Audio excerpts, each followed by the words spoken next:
The committee will come to order. The chair recognizes herself for an opening statement.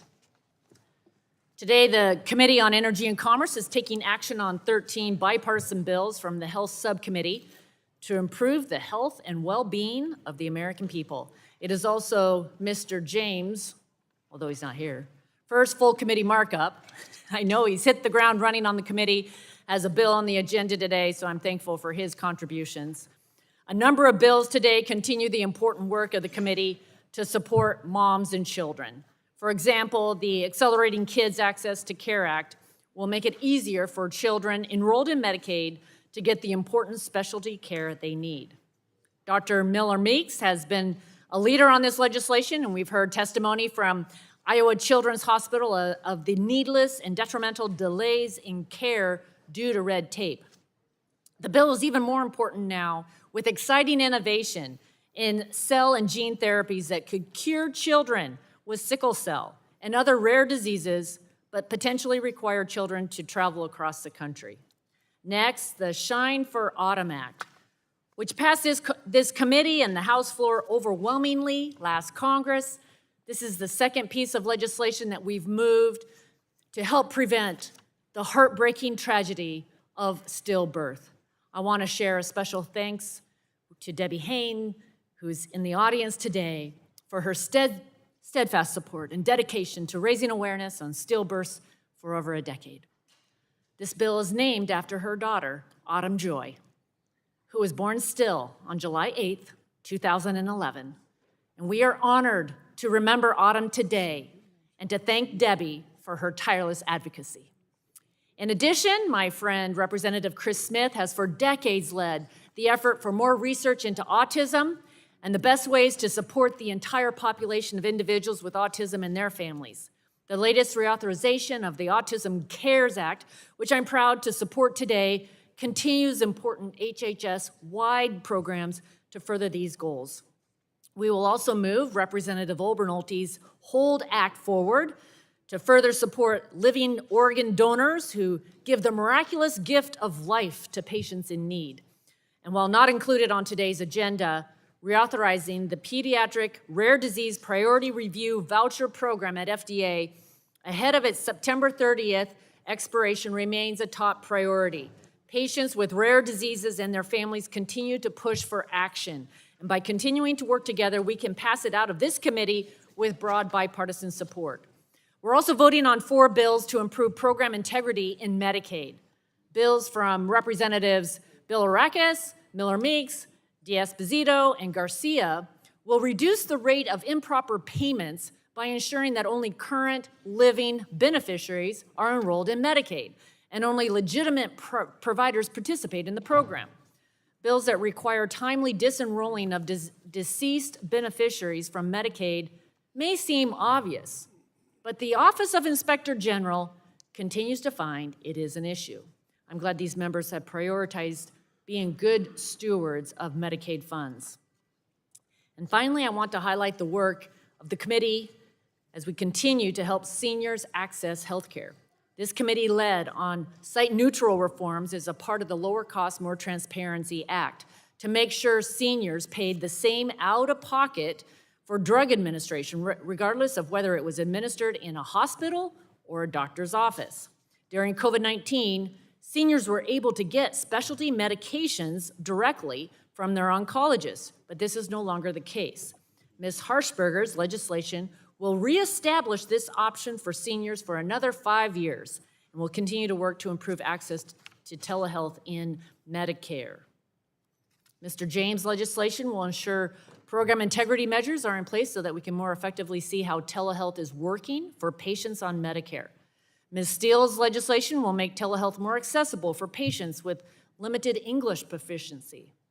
I'll note members and our staff continue to work on a fully paid package to extend telehealth flexibilities for seniors and include additional priorities on diabetic and cardiac care. I'm optimistic we'll be able to move the package before the August recess and well before those authorities expire at the end of the year.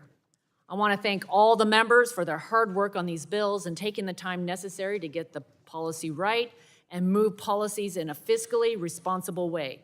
All of the legislation today that increases spending in Medicare or Medicaid is offset with reductions in Medicare or Medicaid spending, and I'm proud of all that we have and continue to accomplish when we work together. I yield back.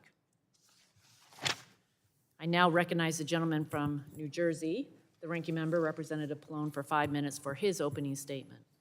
Thank you, Madam Chair, and thanks for all your efforts to achieve bipartisan bills today. The committee is marking up 13 bills, all of which have bipartisan support, and we'll begin by considering a few bills to strengthen our public health programs. I'm pleased we're advancing legislation championed by Representative Boyle, who will allow HHS to evaluate this bill will allow HHS, I should say, to evaluate existing research on women and underserved populations and correlations to lung cancer. And this bill is important because it allows scientists and policymakers to identify opportunities to accelerate research in this area and develop a public awareness campaign on lung cancer screening to better reach underserved populations. I'm also pleased we're advancing the Shine for Autumn Act, led by Representative Castor on the Democratic side. This legislation was spearheaded by Debbie Haynes, who I understand was originally from my district, and the purpose is to give meaning and purpose to the tragic loss of her daughter, Autumn, and it's going to put a needed focus on preventing stillbirths through enhanced data collection, research, education, and awareness. This bill is the beginning of a long-term solution to reducing stillbirth rates that tragically affect many families. Next, we'll consider a bill to strengthen the Medicaid program. I'm pleased we'll consider H.R. 4758, the Accelerating Kids Access to Care Act. And this bipartisan bill streamlines the process for out-of-state pediatric providers to enroll in Medicaid, so that children who need specialized treatment outside of their home state can access that care in a timely manner. And I want to thank Representative Trahan for her leadership on this bill, and I hope that it'll bring some peace of mind to the families of children who face unnecessary and devastating delays in getting the care they need. We'll also consider a bipartisan amendment to the Accelerating Kids Access to Care Act that includes a prohibition on spread pricing in Medicaid. Spread pricing occurs when pharmacy benefit managers keep a portion of the amount paid to them for prescription drugs instead of passing those payments on to pharmacies. And this practice unnecessarily drives up pharmaceutical spending. Banning spread pricing in Medicaid was part of the bipartisan Lower Cost, More Transparency Act passed by the House in December, and I hope that it can soon become law. I'm also pleased that we'll consider 4 bipartisan Medicaid program integrity bills, including H.R. 8111, which will require states to collect beneficiary address information from Medicaid managed care plans. And this simple policy will help state Medicaid agencies stay in better contact with beneficiaries to renew their eligibility, while ensuring that beneficiaries who no longer live in the state do not remain enrolled in the program. Then there's H.R. 8084, the Live Beneficiaries Act, that requires states to more regularly check Social Security Administration death records, ensuring Medicaid is not making monthly payments to managed care plans for beneficiaries who have passed away. Now, turning to Medicare, I'm glad we found a bipartisan path forward on H.R. 5526. Congress enacted the Physician Self-Referral Law, also known as the Stark Law, to ensure that physician financial considerations do not influence patient care. Under the Stark Law, physicians are prohibited from making referrals to entities in which the physician has a financial stake. Medicare beneficiaries deserve the independent judgment of their physicians and access to treatment that is medically appropriate and necessary for them, and the Stark Law is critical in ensuring that financial arrangements do not distort physicians' decision-making or raise health care costs. And while I have strong concerns with weakening the Stark Law, I believe there are limited instances in which it may be necessary for a caregiver or a family member to pick up prescription drugs for patients or for prescription drugs to be mailed, which is currently prohibited under the Stark Law. I believe this narrow Stark exception would help patients receive necessary medications but still protect Medicare beneficiaries by ensuring that provider decisions are made on the basis of clinical criteria. So I'm pleased we're able to include additional guardrails to ensure that patients have access to treatment and care that is based on medical necessity. I'm concerned that some technical assistance provided by CMS has not yet been incorporated, but I understand that Chair Rodgers is committed to work with me to address the agency's feedback before the bill is considered on the House floor. So I'd like to thank the chair again for this truly bipartisan process and for only moving forward on bills with bipartisan support today. There are other health priorities, including telehealth, that just were not ready for today, but I look forward to continuing to work together on these outstanding bills. And with that, I yield back, Madam Chair, the balance of my time. Gentleman yields back. Chair reminds members that pursuant to committee rules, all members' opening statements will be made part of the record. Are there further opening statements? Chair recognizes Mr. Guthrie for 5 minutes. Thank you, Madam Chair. Today's full committee markup represents another important step to ensuring Americans receive the highest quality and the most affordable health care they need.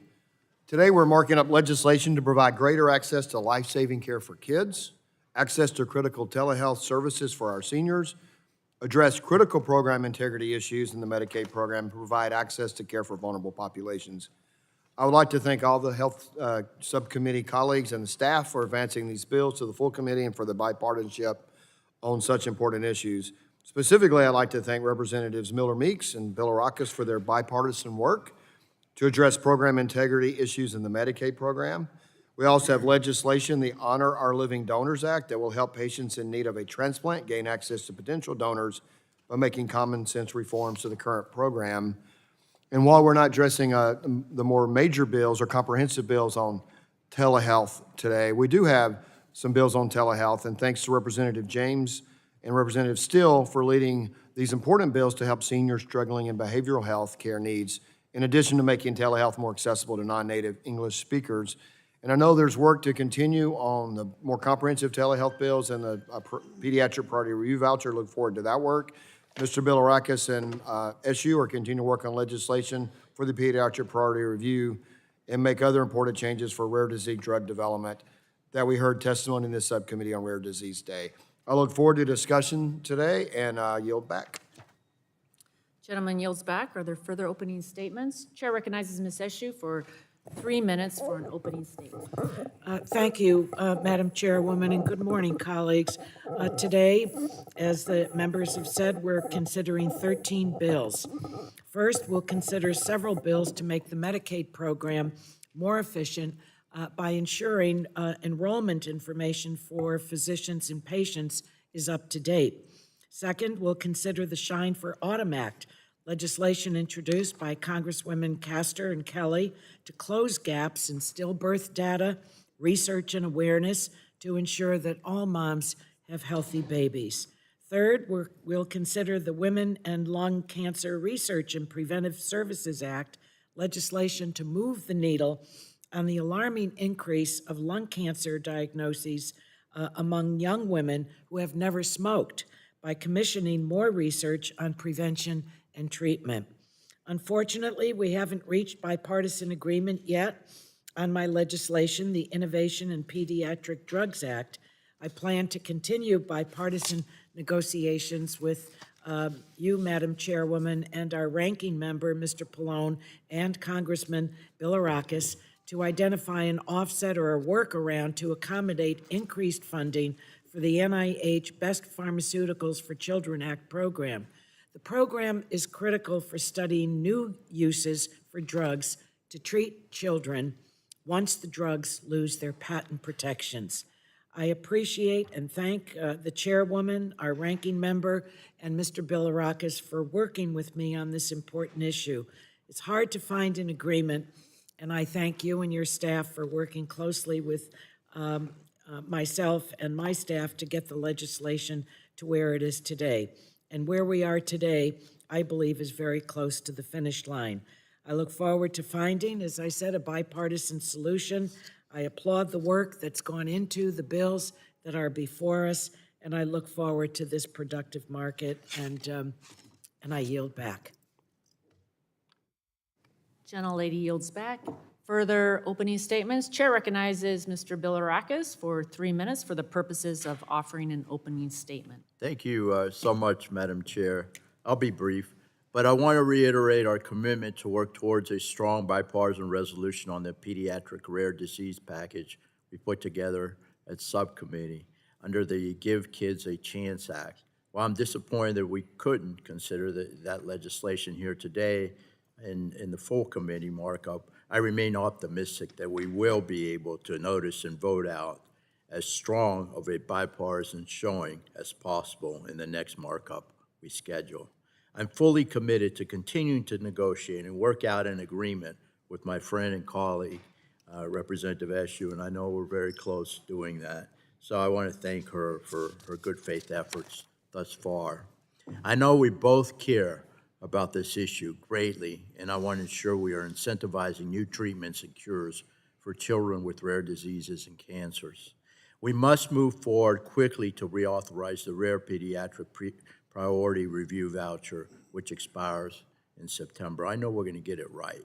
I also want to thank the fellow co-leads on that bill, and that's Representative Trahan, Barragan, and Burgess, for their steadfast support and commitment to get this across the finish line.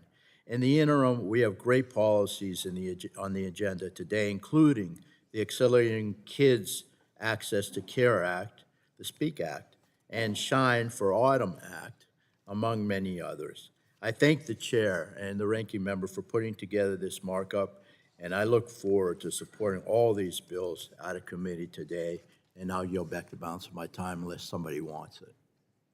Thank you. I yield back. Gentleman yields back. Further opening statements?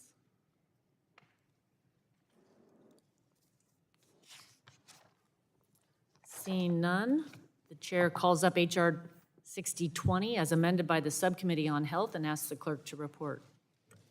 H.R. 6020, a bill to amend the Public Health Service Act to eliminate consideration of the income of organ recipients and providing reimbursement of expenses to Without objection, donating. the first reading of the bill is dispensed with, and the bill will be open for amendment at any point, so ordered. Does anyone seek to be recognized on the bill? Chair recognizes Mr. Obernolte for 5 minutes to speak on the bill. Thank you, Madam Chair. Move to strike the last word. Gentleman's recognized. Thank you, Madam Chair. It's an honor to be able to speak in support of my bill, H.R. 6020, the Honoring Our Living Donor Act.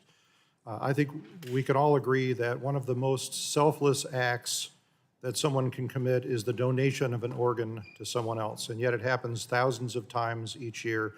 In fact, in 2022, nearly 6,500 lives were saved through the donation of an organ by a living donor. And yet, there is a desperate need for more of these donations. There are currently more than 100,000 Americans on the waiting list awaiting a transplant. And in 2021, 6,000 people in the United States died while waiting for a transplant. Between 2006 and 2021, the list of Americans waiting for a kidney donation rose by over 50%, but unfortunately, kidney donations declined by 7%. And this year, over 100 Americans are added to that waiting list every single day.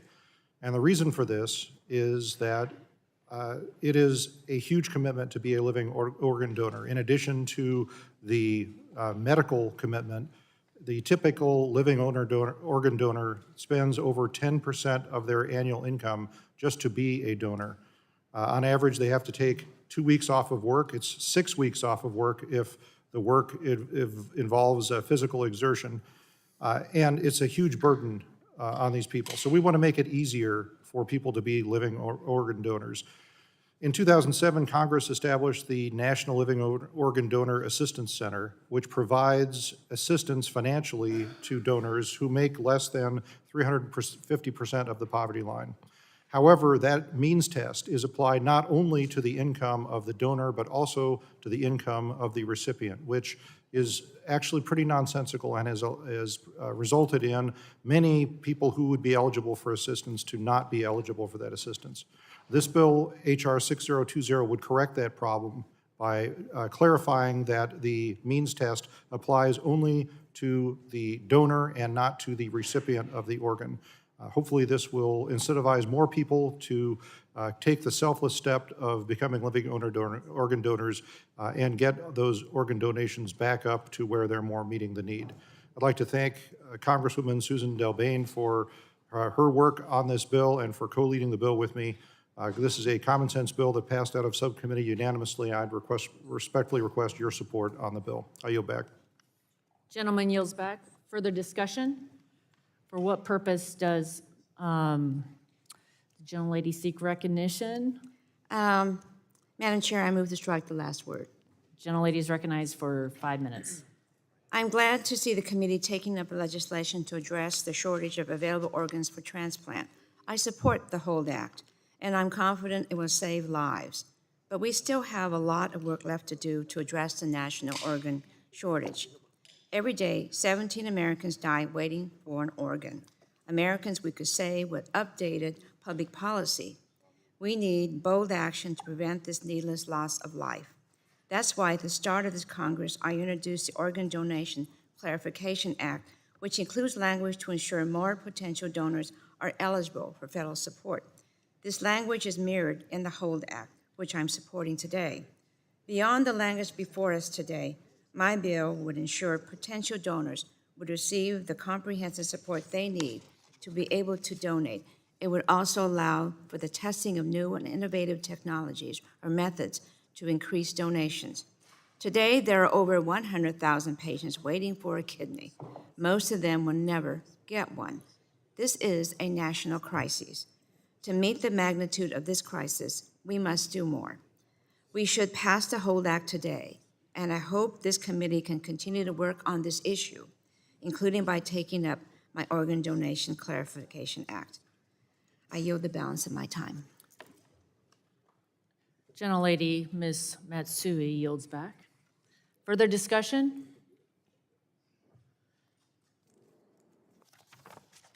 Question now occurs on approving H.R. 6020 as amended, and a roll call vote has been requested. The clerk will call the roll. Burgess. Burgess votes aye. Latta. Latta votes aye. Guthrie. Guthrie votes aye. Griffith. Griffith votes aye. Bilirakis. Bilirakis votes aye. Bouchon. Bouchon votes aye. Hudson. Wahlberg. Carter. Carter votes aye. Duncan. Duncan votes aye. Palmer. Palmer votes aye. Dunn. Curtis. Curtis votes aye. Lesko. Lesko votes aye. Pence. Pence votes aye. Crenshaw. Joyce. Joyce votes aye. Armstrong. Weber. Weber votes aye. Allen. Balderson. Balderson votes aye. Fulcher. Fulcher votes aye. Pfluger. Harshbarger. Harshbarger votes aye. Miller Meeks. Kamek. Kamek votes aye. Obernolte. Obernolte votes aye. James. James votes aye. Pallone. Aye. Pallone votes aye. Eshoo. Eshoo votes aye. DeGette. DeGette votes aye. Schakowsky. Schakowsky votes aye. Matsui. Matsui votes aye. Castor. Castor votes aye. Sarbanes. Sarbanes votes aye. Tonko. Aye. Tonko votes aye. Clark. Clark votes aye. Cardenas. Ruiz. Ruiz votes aye. Peters. Dingle. Vesey. Custer. Custer votes aye. Kelly. Kelly votes aye. Badagan. Badagan votes aye. Blunt Rochester. Soto. Soto votes aye. Craig. Craig votes aye. Schreier. Schreier votes aye. Trahan. Trahan votes aye. Fletcher. Fletcher votes aye. Rodgers. Aye.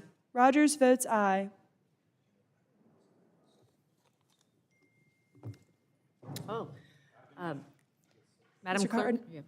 How's Mr. Cardenas? Cardenas votes aye. Ms. Dingle's not recorded. Dingle votes aye.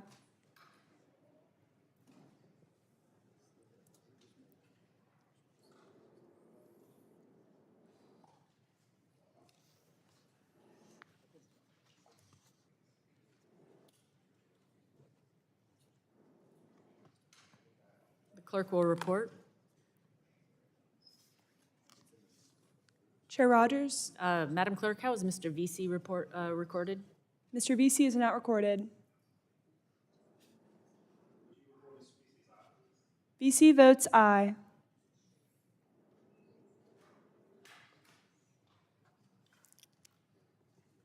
Clerk will report. Chair Rodgers, on that vote, there were 42 ayes and 0 noes. The ayes have it, and the bill is adopted. Chair calls up H.R. 455 and asks the clerk to report.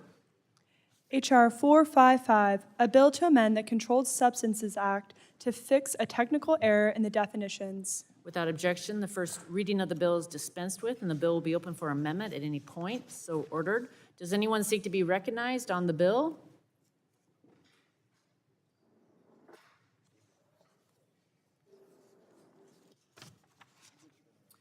Question now occurs on approving H.R. 455, and a roll call vote has been requested. The clerk will call the roll.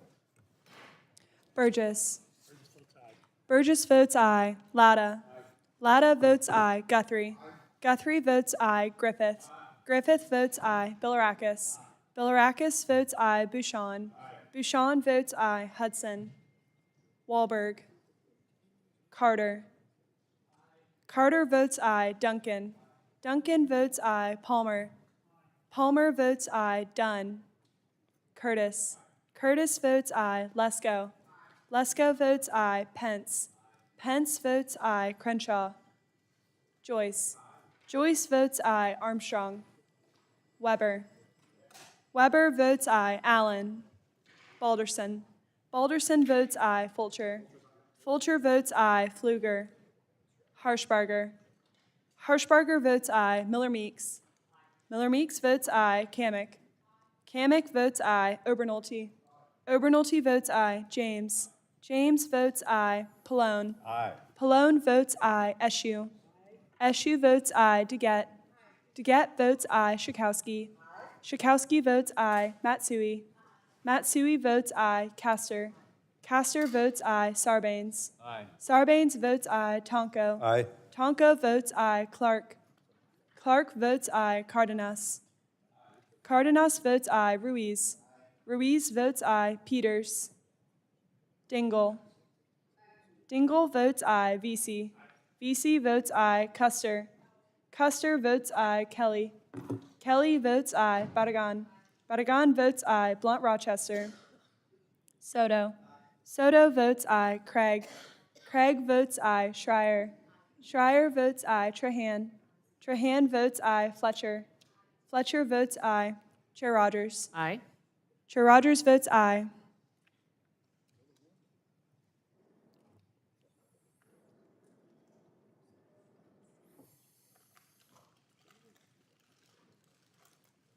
Clerk will report. Oh, Madam Clerk, how's Mr. Peters recorded? Mr. Peters is not recorded. Oh.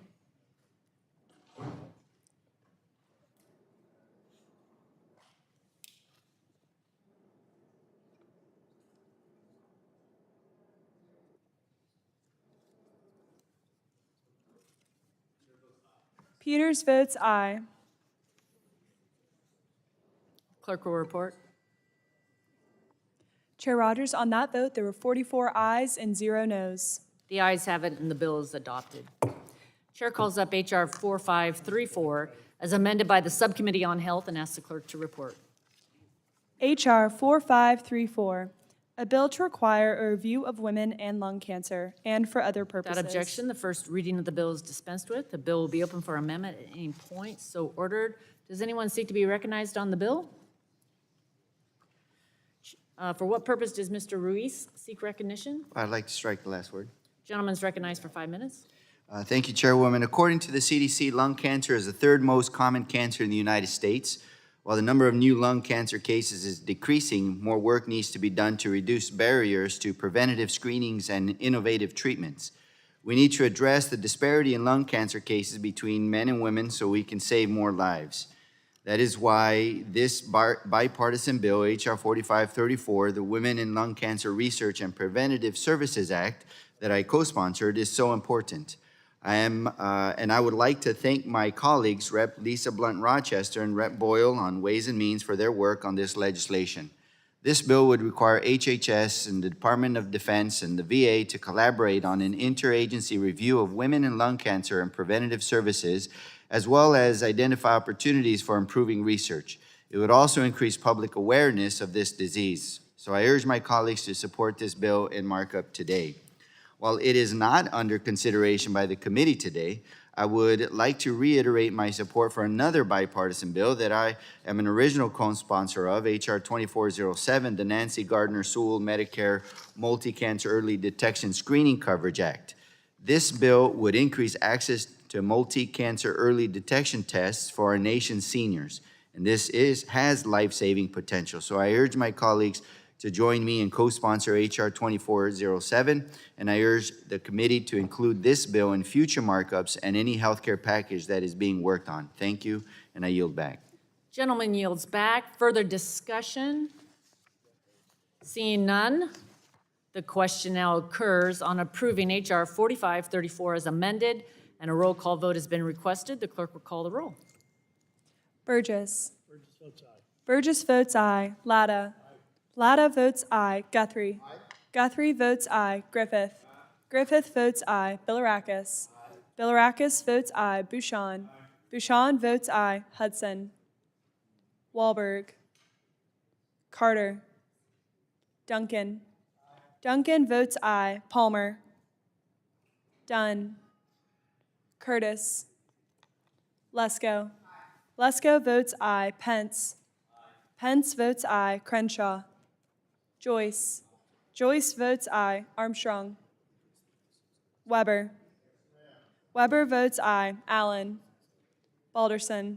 Balderson votes aye. Fulcher. Fulcher votes aye. Pfluger. Harshbarger. Harshbarger votes aye. Miller Meeks. Miller Meeks votes aye. Kamick. Kamick votes aye. Obernolte. Obernolte votes aye. James. James votes aye. Pallone. Aye. Pallone votes aye. Eschew. Eschew votes aye. DeGette. DeGette votes aye. Schakowsky. Schakowsky votes aye. Matsui. Matsui votes aye. Castor. Castor votes aye. Sarbanes. Sarbanes votes aye. Tonko. Aye. Tonko votes aye. Clark. Clark votes aye. Cardenas. Cardenas votes aye. Ruiz. Ruiz votes aye. Peters. Peters votes aye. Dingle. Dingle votes aye. Vesey. Vesey. Vesey votes aye. Custer. Custer votes aye. Kelly. Kelly votes aye. Badagan. Badagan votes aye. Blunt Rochester. Soto. Soto votes aye. Craig. Craig votes aye. Schreier. Schreier votes aye. Trahan. Trahan votes aye. Fletcher. Fletcher votes aye. Chair Rodgers. Aye. Chair Rodgers votes aye. Madam Clerk, how is Mr. Palmer recorded? Mr. Palmer is not recorded. Palmer votes aye. How's Mr. Carter recorded? Mr. Carter's not recorded. Carter votes aye. How's Mr. Allen recorded? Mr. Allen is not recorded. Allen votes aye.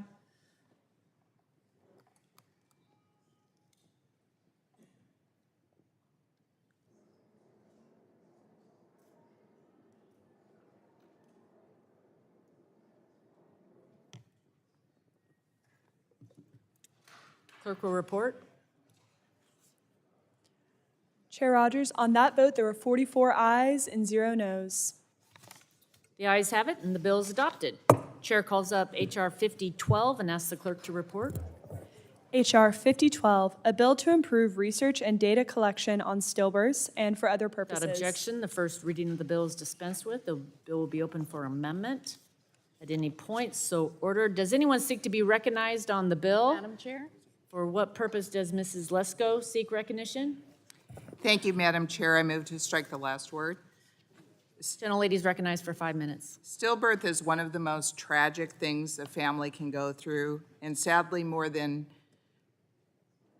60 families, must be 60 million families, feel this pain every day in the United States.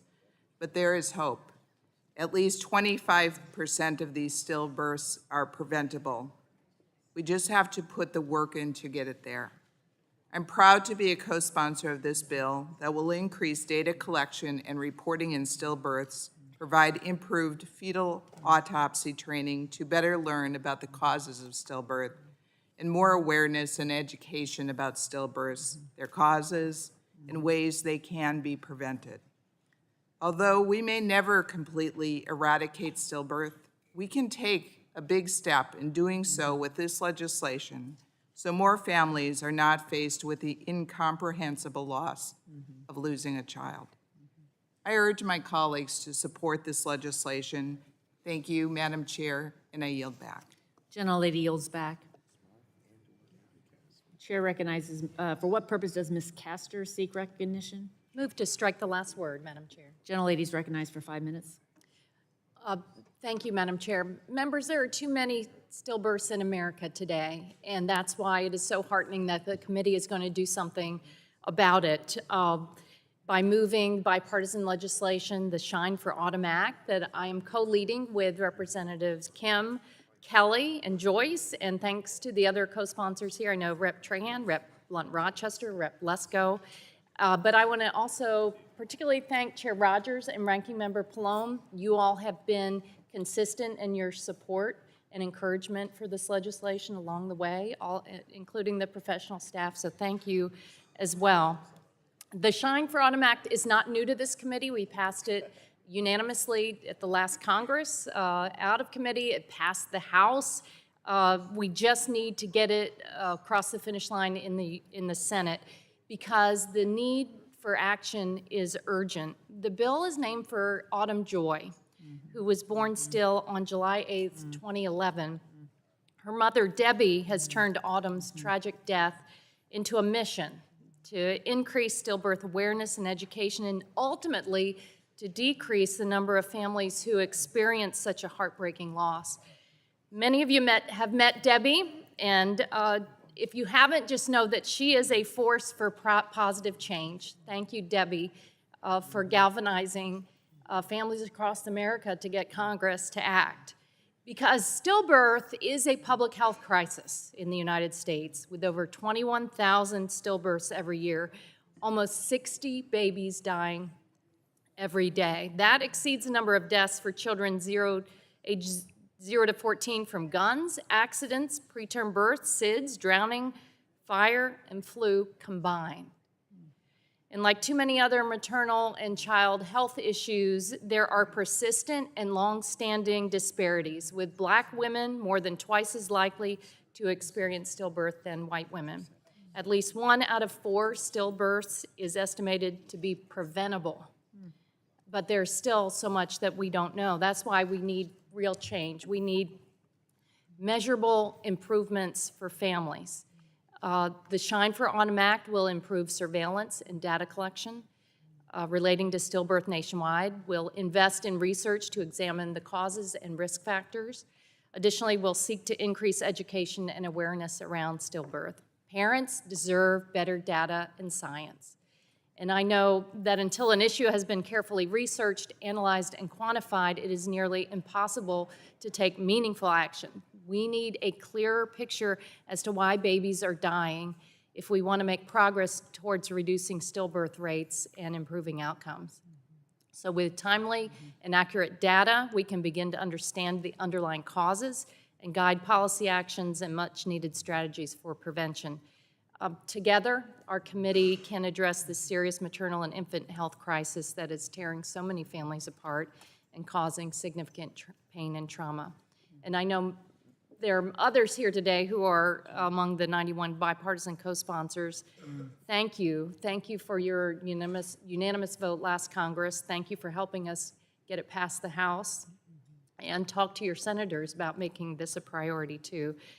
Thank you again for your vote today to support Debbie and Autumn Joy and all the other families who have been impacted by this public health crisis. Thank you for focusing on solutions. I yield back. Gentlelady yields back. Further discussion. For what purpose does Mr. Carter seek recognition? Madam Chair, I move to strike last word. Gentleman's recognized for 5 minutes. Every year, over 21,000 babies are stillborn in the United States. No family should endure such an unimaginable tragedy. The Shine for Autumn Act aims to address these alarming statistics through enhanced data collection, research, education, and awareness. Thank you to Chairwoman Rodgers, Representative Kim, and Representative Castor for your leadership in bringing this bipartisan bill before this committee today. We need to pass this bill, this Congress. This is absolutely no reason this should wait. I urge all my colleagues to support the Shine for Autumn Act, so we can move this bill forward and start making a difference in the lives of babies and families nationwide. Thank you, Madam Chair, and I yield back. Gentlelady yields back. Further discussion? Chair recognizes, for what purpose does Ms. Kelly seek recognition? I move to strike the last word. Ladies recognized for 5 minutes.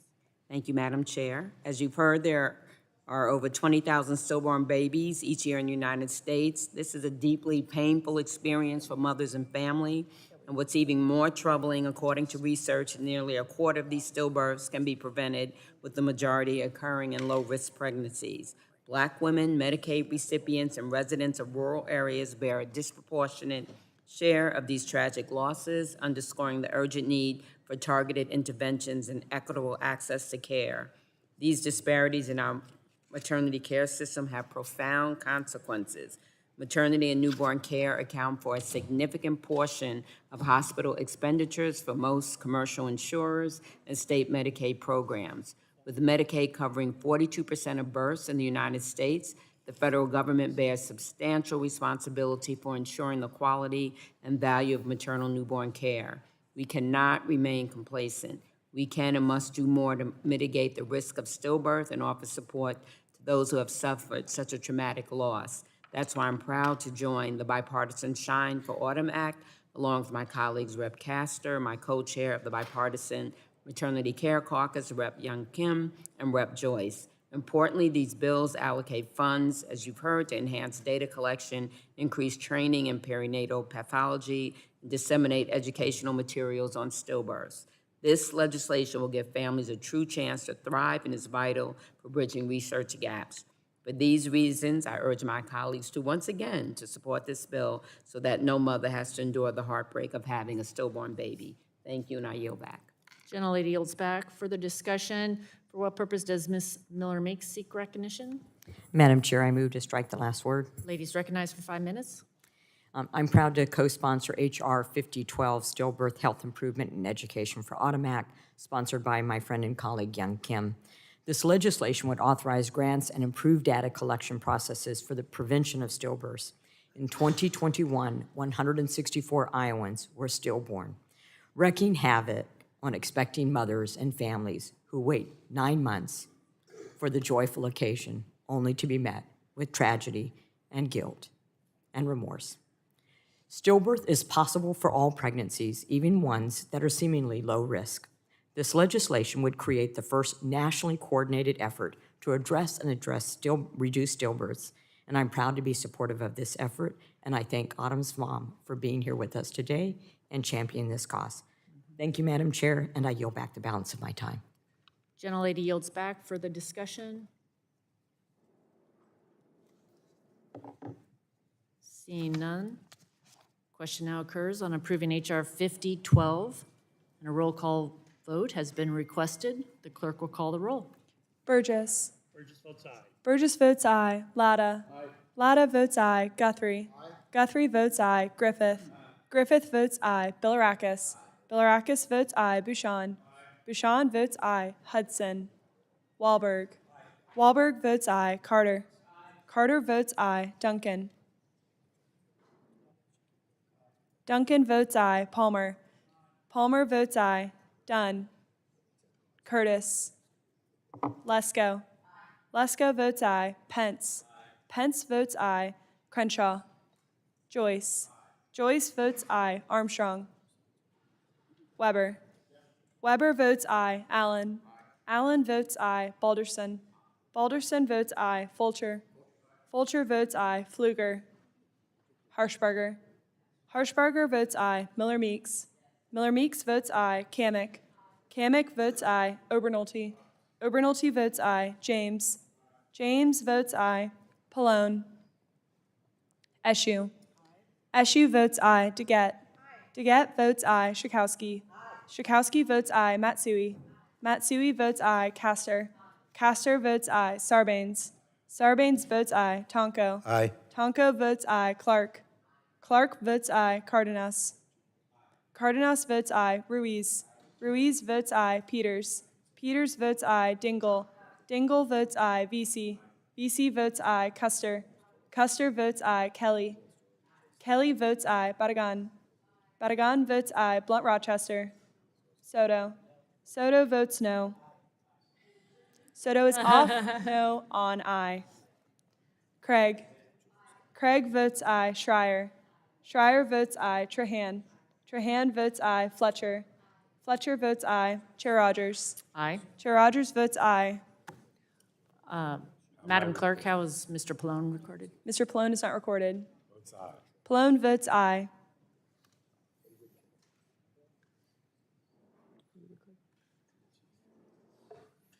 Clerk will report.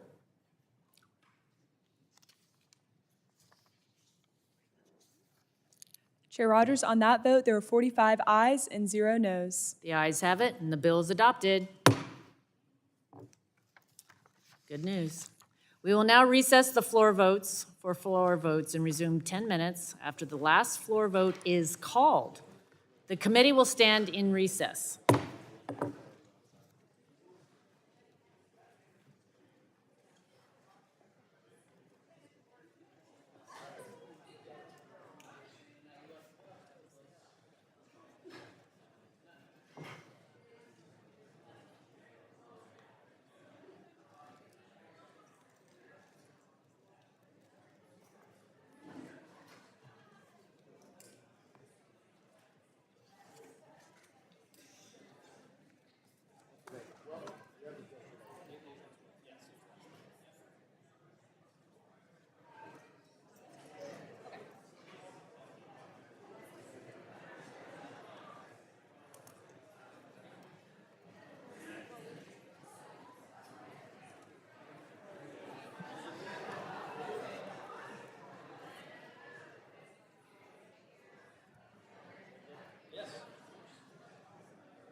I think she's gonna try to come in. I don't know.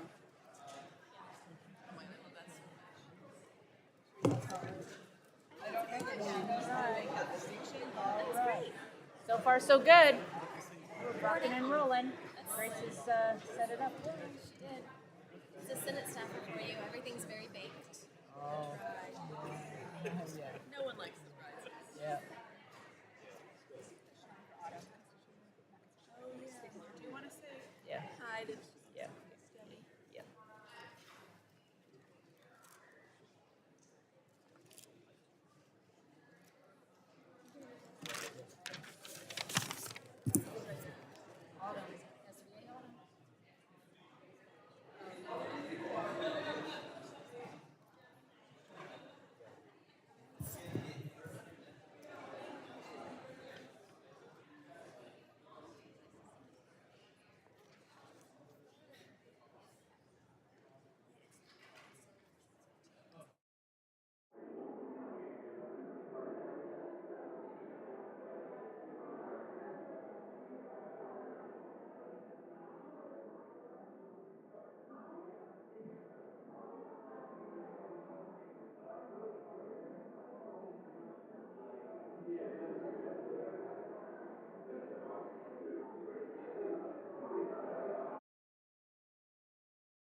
Committee will come to order.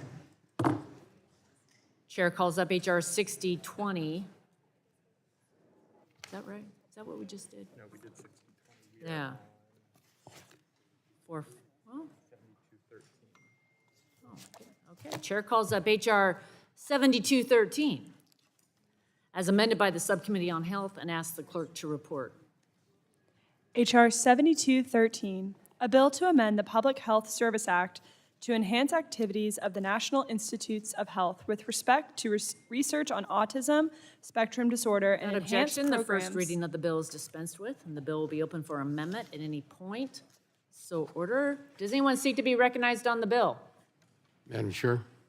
For what purpose does Mr. Latta seek recognition? Thank you, Madam Chair. I have an amendment at the desk in the nature of substitute. The clerk will report. Amendment in the nature of a substitute to committee print of H.R. 7213. Without objection, the reading of the amendment is dispensed with. Gentleman's recognized for 5 minutes in support of his amendment. Thank you much, Madam Chair. I rise in support of the amendment and underlying bill, H.R. 7213, the Autism Collaboration, Accountability, Research, Education, Support Act, or the Autism Cares Act of 2024, led by the gentleman from New Jersey's 4th Congressional District. According to the Centers for Disease Control, over 5.4 million U.S. adults were estimated to have autism spectrum disorder, or ASD, in 2017. This accounts for a 178% increase in the prevalence since 2000. Further, 1 in every 36 children were diagnosed with ASD in 2020. The programs and activities authorized under the Autism Cares Act serve as the primary driver of autism research, services, training, and monitoring across the federal government. This aims makes certain improvements to the current programming, including ensuring the programs are appropriately channeling resources towards the most impactful forms of research and services, as well as coordinating across the various programs at the NIH, CDC, and HRSA. Most importantly, this bill takes steps to ensure the public and all individuals with ASD community have an opportunity to engage in and are included in the research process and other activities related to autism. I'm proud of the work that has been done on this bill and the engagement and communications of the stakeholders throughout this process. I encourage my colleagues to support the aims and the underlying legislation. Thank you, Madam Chair. I yield back the balance of my time. Gentleman yields back. Further discussion?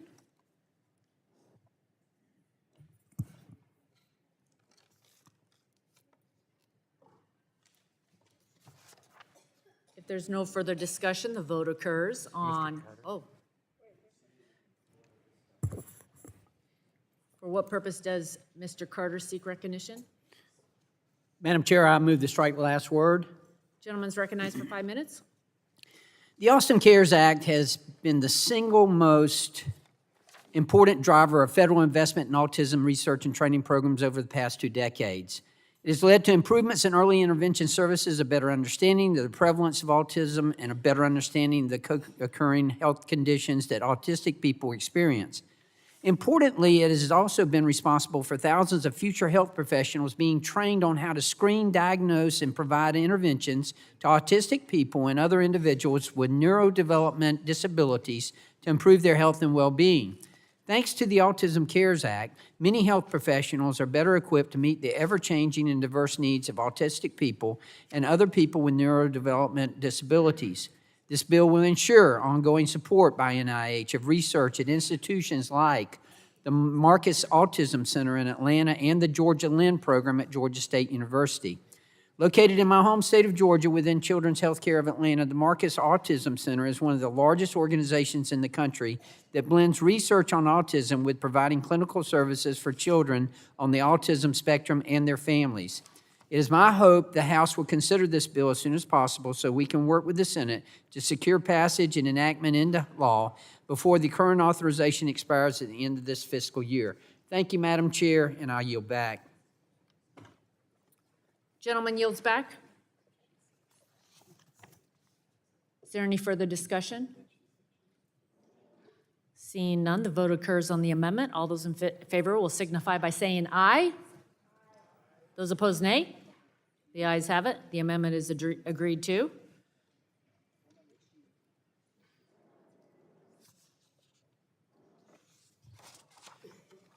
Question now occurs on approving H.R. 7213 as amended, and a roll call vote has been requested.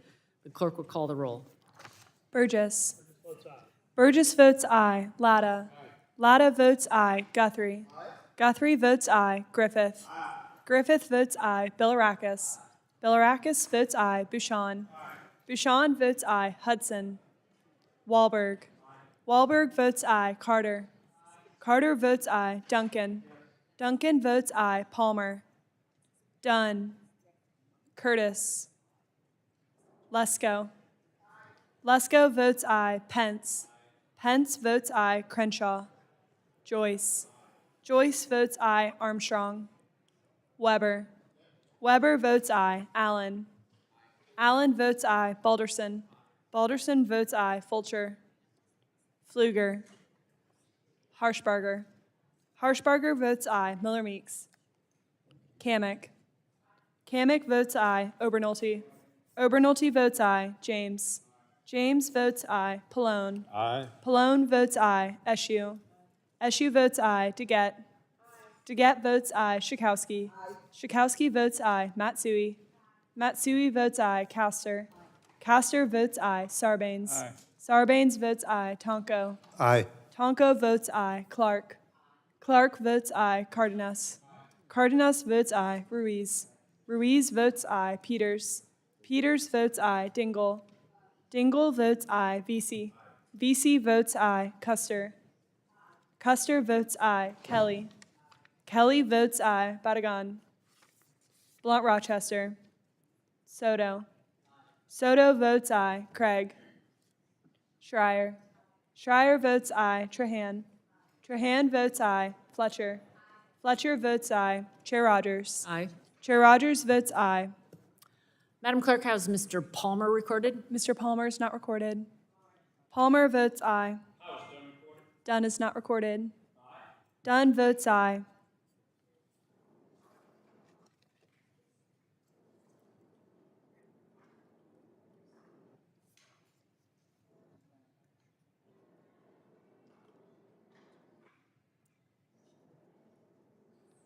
Clerk will report.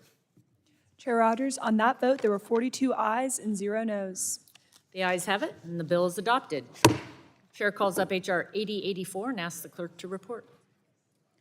H.R. 8084, a bill to amend Title 19 of the Social Security Act to require states to verify certain eligibility criteria. Without objection, the first reading of the bill is dispensed with. The bill will be open for amendment at any point, so ordered. Does anyone seek to be recognized on the bill?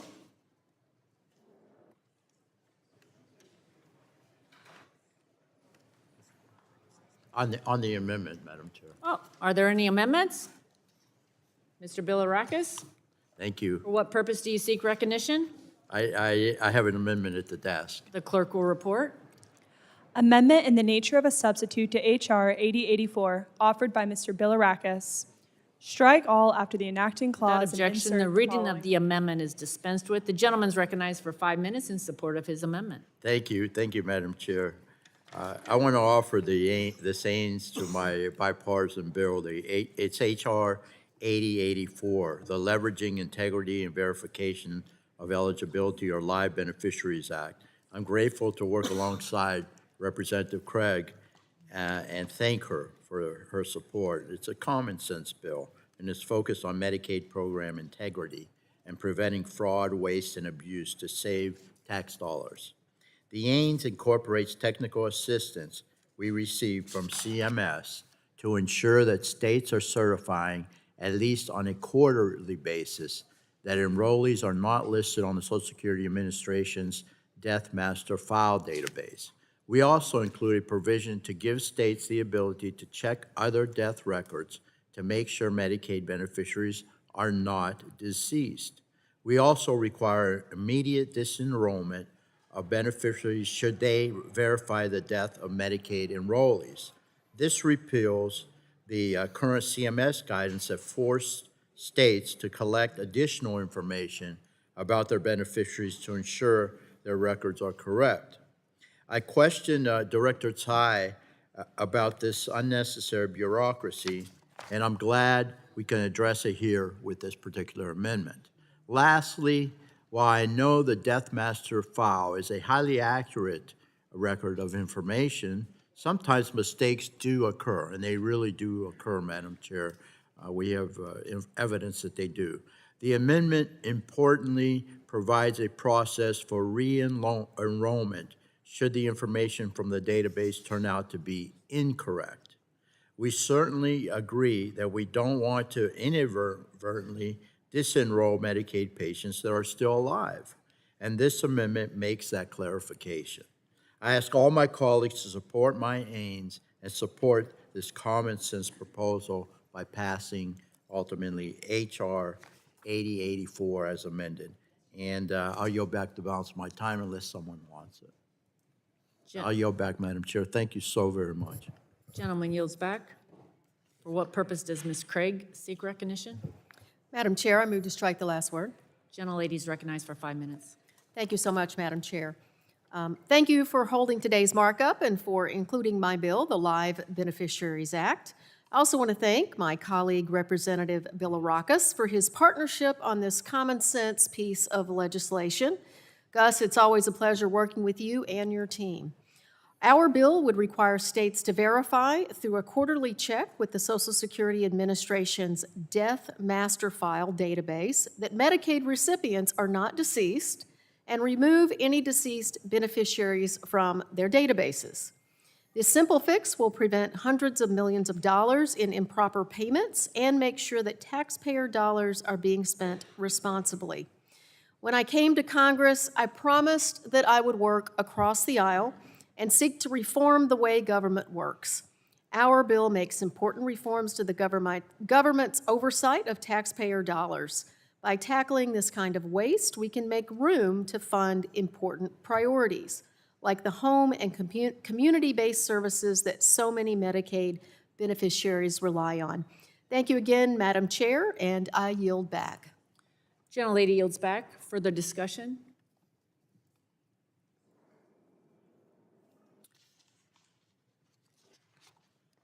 There's no further discussion. The vote occurs on the amendment. All those in favor signify by saying aye. All opposed, nay. The ayes have it. The amendment is agreed to. Is there further discussion?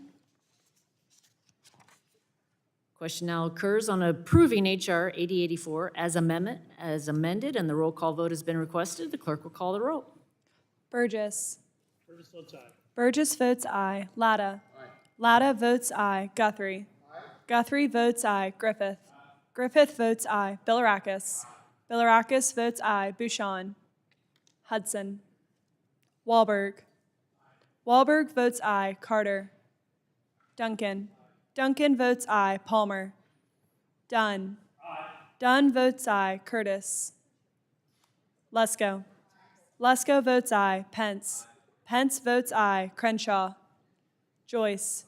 Joyce votes aye. Armstrong. Weber. Weber votes aye. Allen.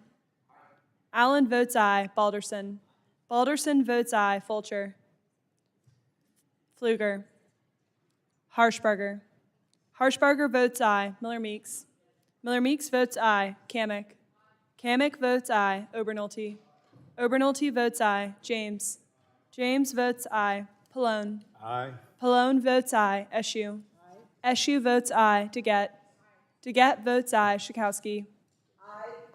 Schakowsky votes aye. Matsui. Matsui votes aye. Castor. Castor votes aye. Sarbanes. Sarbanes votes aye. Tonko. Aye. Tonko votes aye. Clark. Clark votes aye. Cardenas. Cardenas votes aye. Ruiz. Ruiz votes aye. Peters. Peters votes aye. Dingle.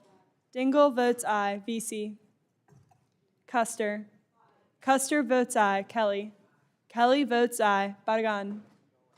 Blunt Rochester. Soto. Soto votes aye. Craig. Craig votes aye. Schreier. Schreier votes aye. Trahan. Trahan votes aye. Fletcher. Fletcher votes aye. Chair Rodgers. Aye. Chair Rodgers votes aye. Madam Clerk, how's Mr. Palmer recorded? Mr. Carter is not recorded. Carter votes aye. Mr. Palmer? Mr. Palmer is not recorded. Palmer votes aye. How's Mr. Crenshaw recorded? Mr. Crenshaw is not recorded. Crenshaw votes aye. How's Mr. Fulcher recorded? Mr. Fulcher is not recorded. Fulcher votes aye. How's Mr. Hudson recorded? Mr. Hudson is not recorded. Hudson votes aye.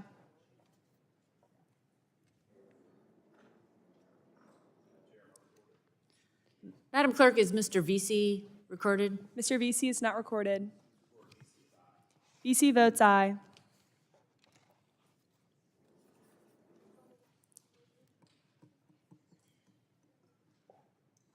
Clerk will report.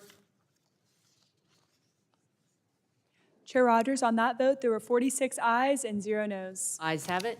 The bill is adopted.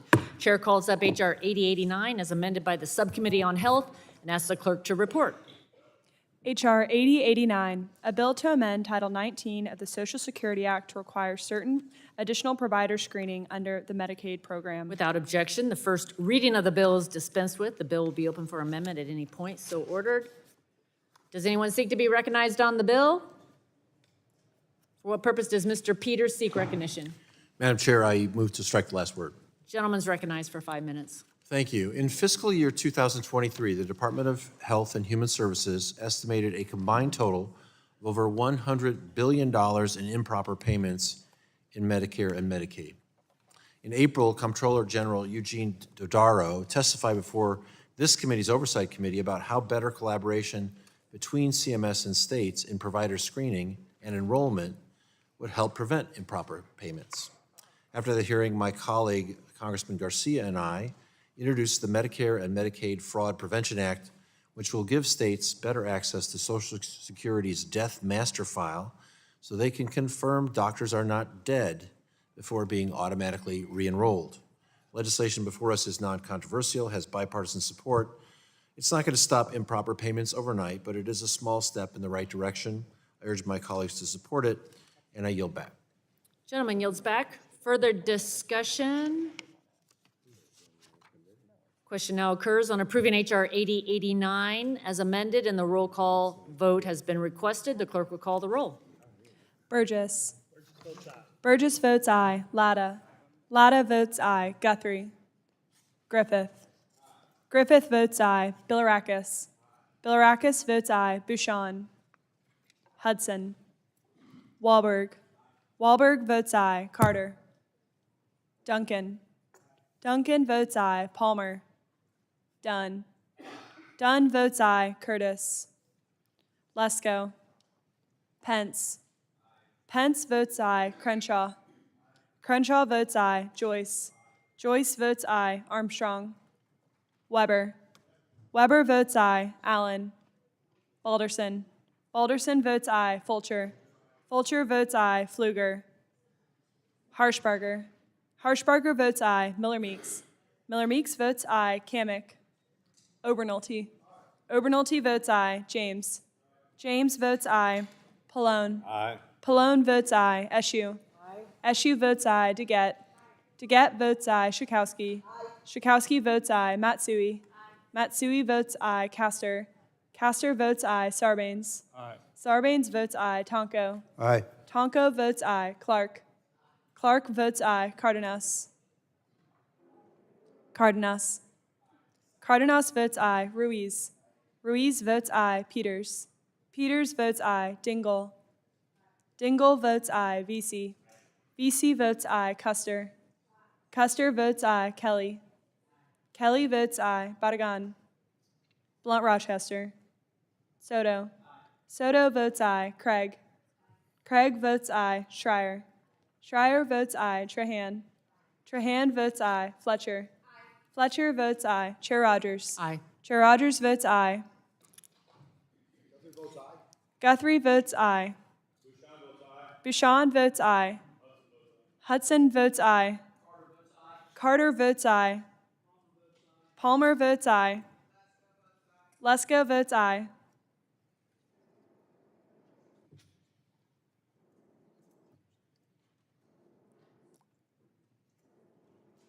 Clerk will report.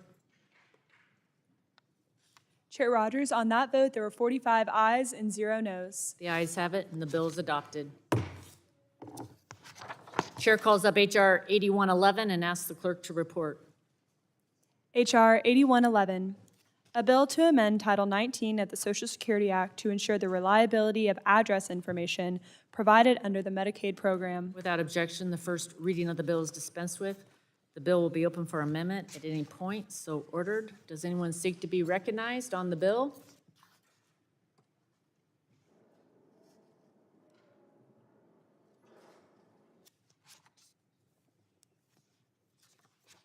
If there's no further discussion, for what purpose does Mrs. Miller Meeks seek recognition? Madam Chair, I move to strike the last word.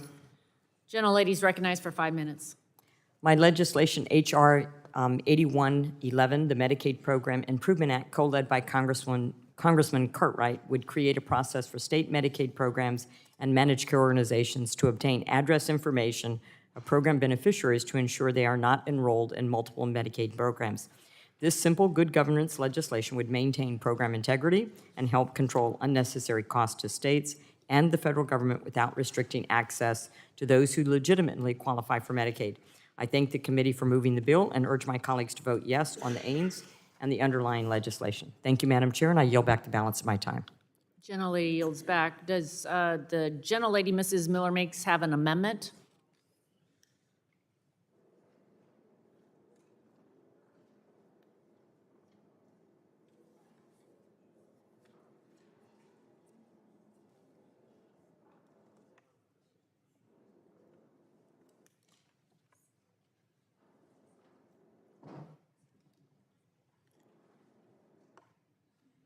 I have an amendment at the desk.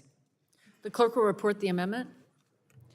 Amendment in the nature of a substitute to H.R. 8111, offered by Ms. Miller Meeks. Strike all after the enacting clause and insert the following. Section 1, short title. This act may be cited as the Medicaid Program Improvement Act. Section 2, ensuring the reliability of address information provided under the Medicaid program. Without objection, the reading of the amendment is dispensed with. Gentlelady is recognized for 5 minutes in support of her amendment.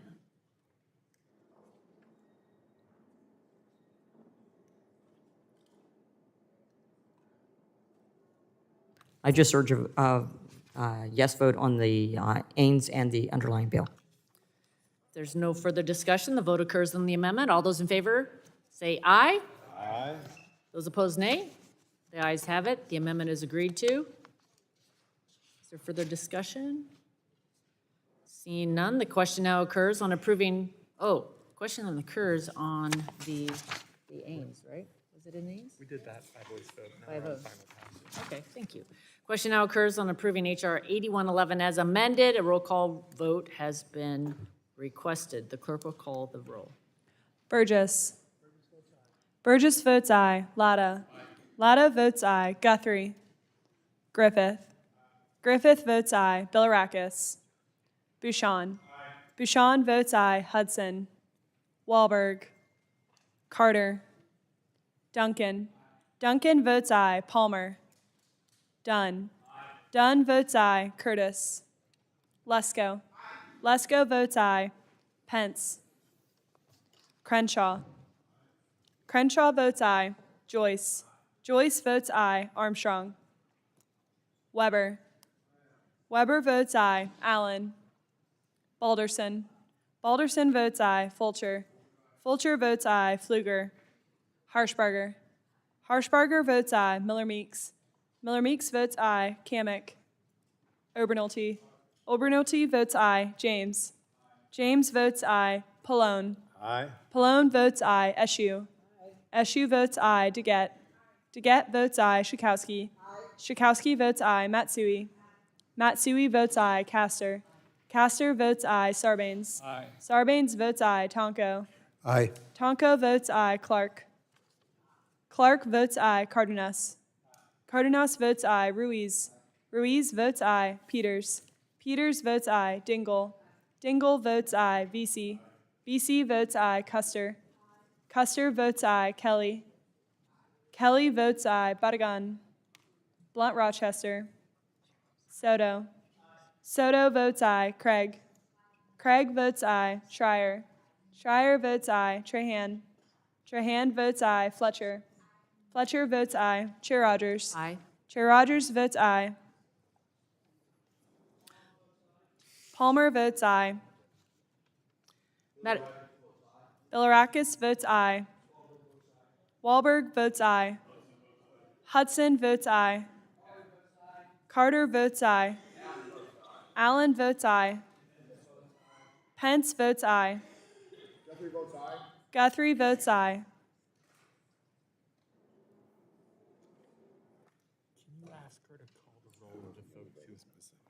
You're the good students. You're all here in your chairs, voting. Can you ask her to call the roll of the folks who have not voted? I want to make sure we're not missing anyone. There were a bunch of people rattling. Okay. Madam Clerk, would you call the names of those members who have not been recorded on this vote, please? Rep. Lesko. Armstrong. Pfluger. Kamick. Badagan. Blunt Rochester.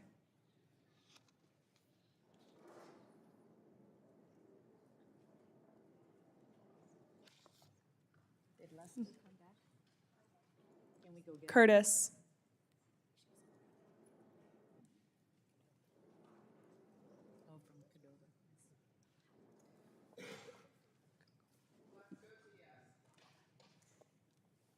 Lesko votes aye.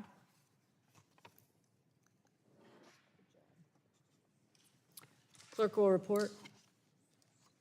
Chair Rodgers, on that vote, there were 46 ayes and 0 noes. The ayes have it, and the bill is adopted. Chair calls up H.R. 8112, and as amended by the Subcommittee on Health, and asks the clerk to report. H.R. 8112, a bill to amend Title 19 of the Social Security Act to further require certain additional provider screening under the Medicaid program. Without objection, the first reading of the bill is dispensed with, and the bill will be open for amendment at any point, so ordered. Does anyone seek to be recognized on this bill? Amendment. I have an amendment. I'm sorry, who was that? I have an amendment. The clerk will report the amendment. Amendment to committee print of H.R. 8112, offered by Mr. Guthrie.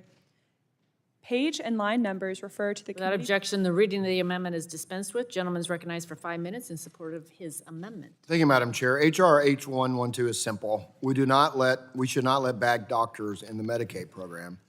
One way that we try to maintain the integrity of the program is by entering doctors into the Data Exchange, or DEX, which is a database managed by CMS that monitors doctors who have been terminated from the Medicare and Medicaid program.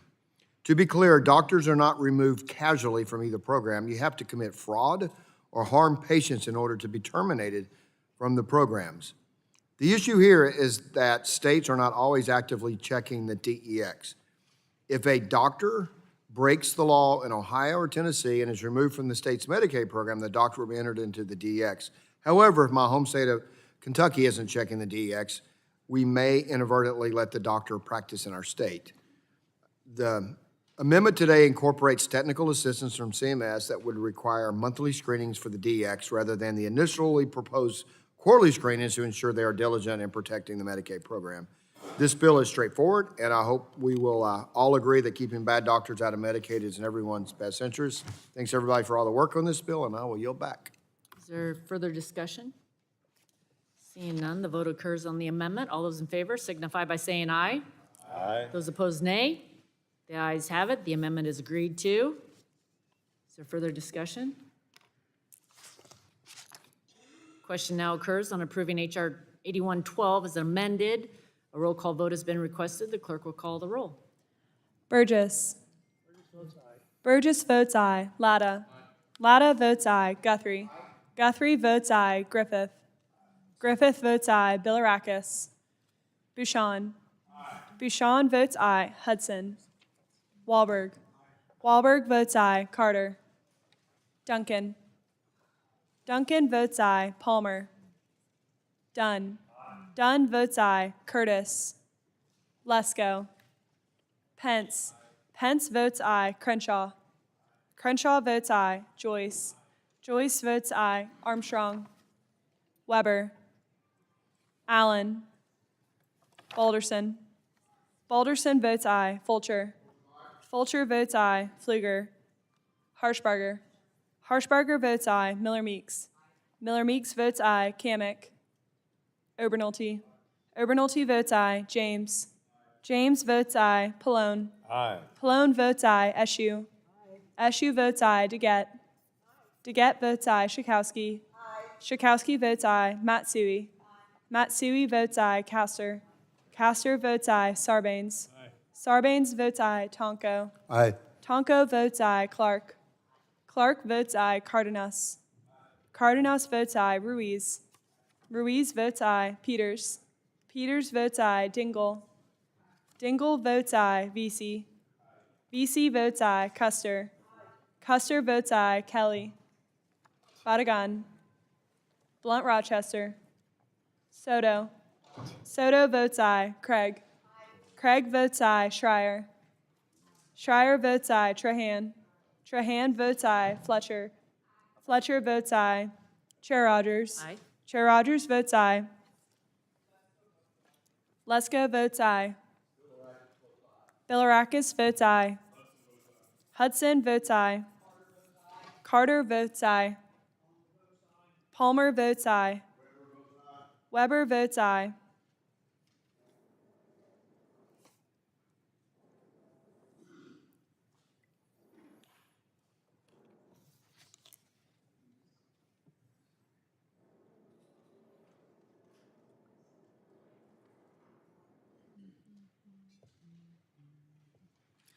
Clerk will report. Chair Rodgers, on that vote, there were 45 ayes and 0 noes. The ayes have it, and the bill is adopted. Chair calls up H.R. 4758, asks the clerk to report.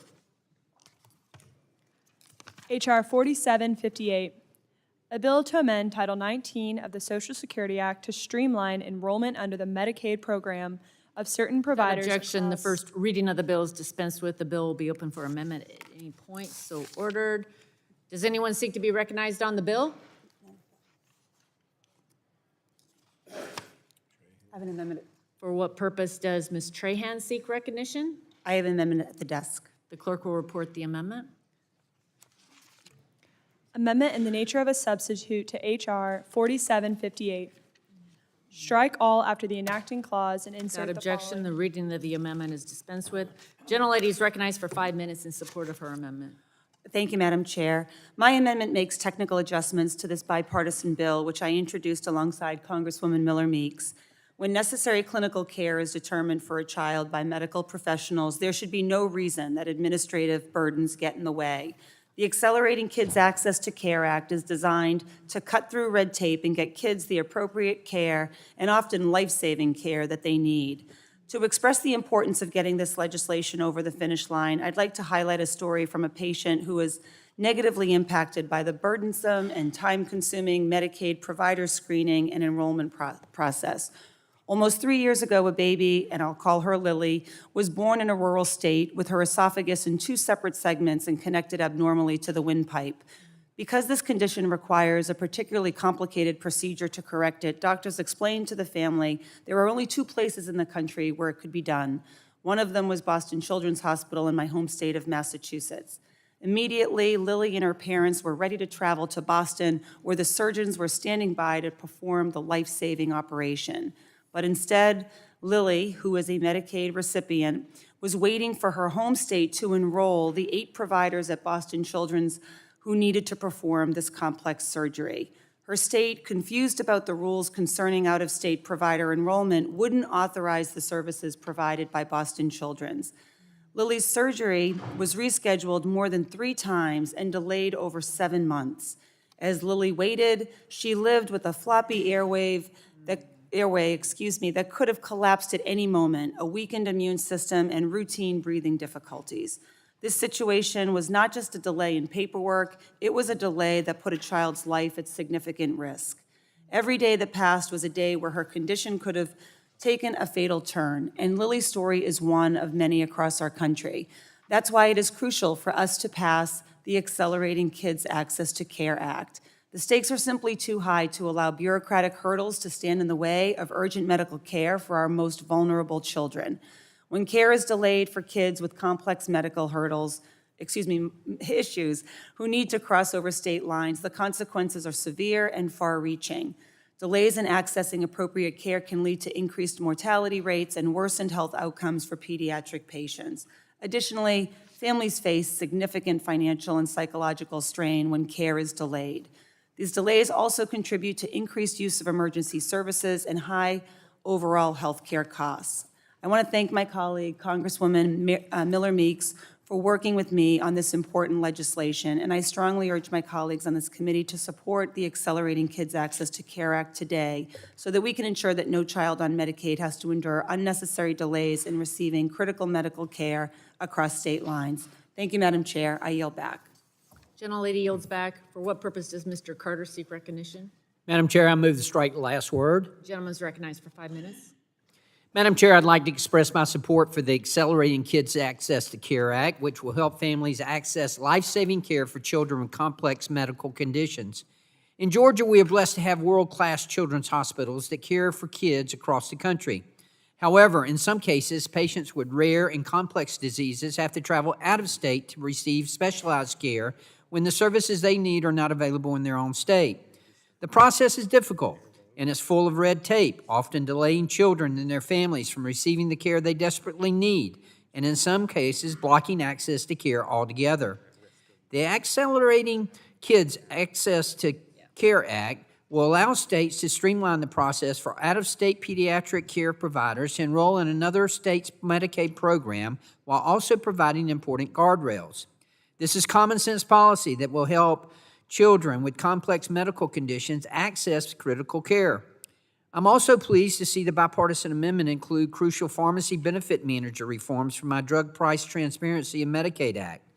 This provision would prohibit spread pricing in Medicaid and clarify that states should reimburse PBMs contracting with Medicaid managed care organizations for an administrative fee for managing the pharmacy benefit for Medicaid beneficiaries.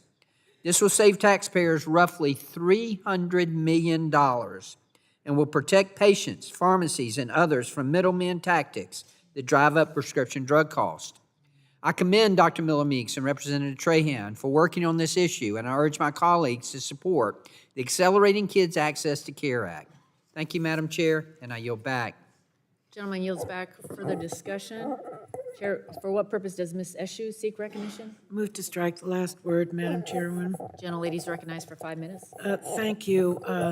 I rise to speak in support of this bill, and I want to thank Representatives Trahan and Miller Meeks for leading on this important effort to ensure children in need of life-saving care can receive it.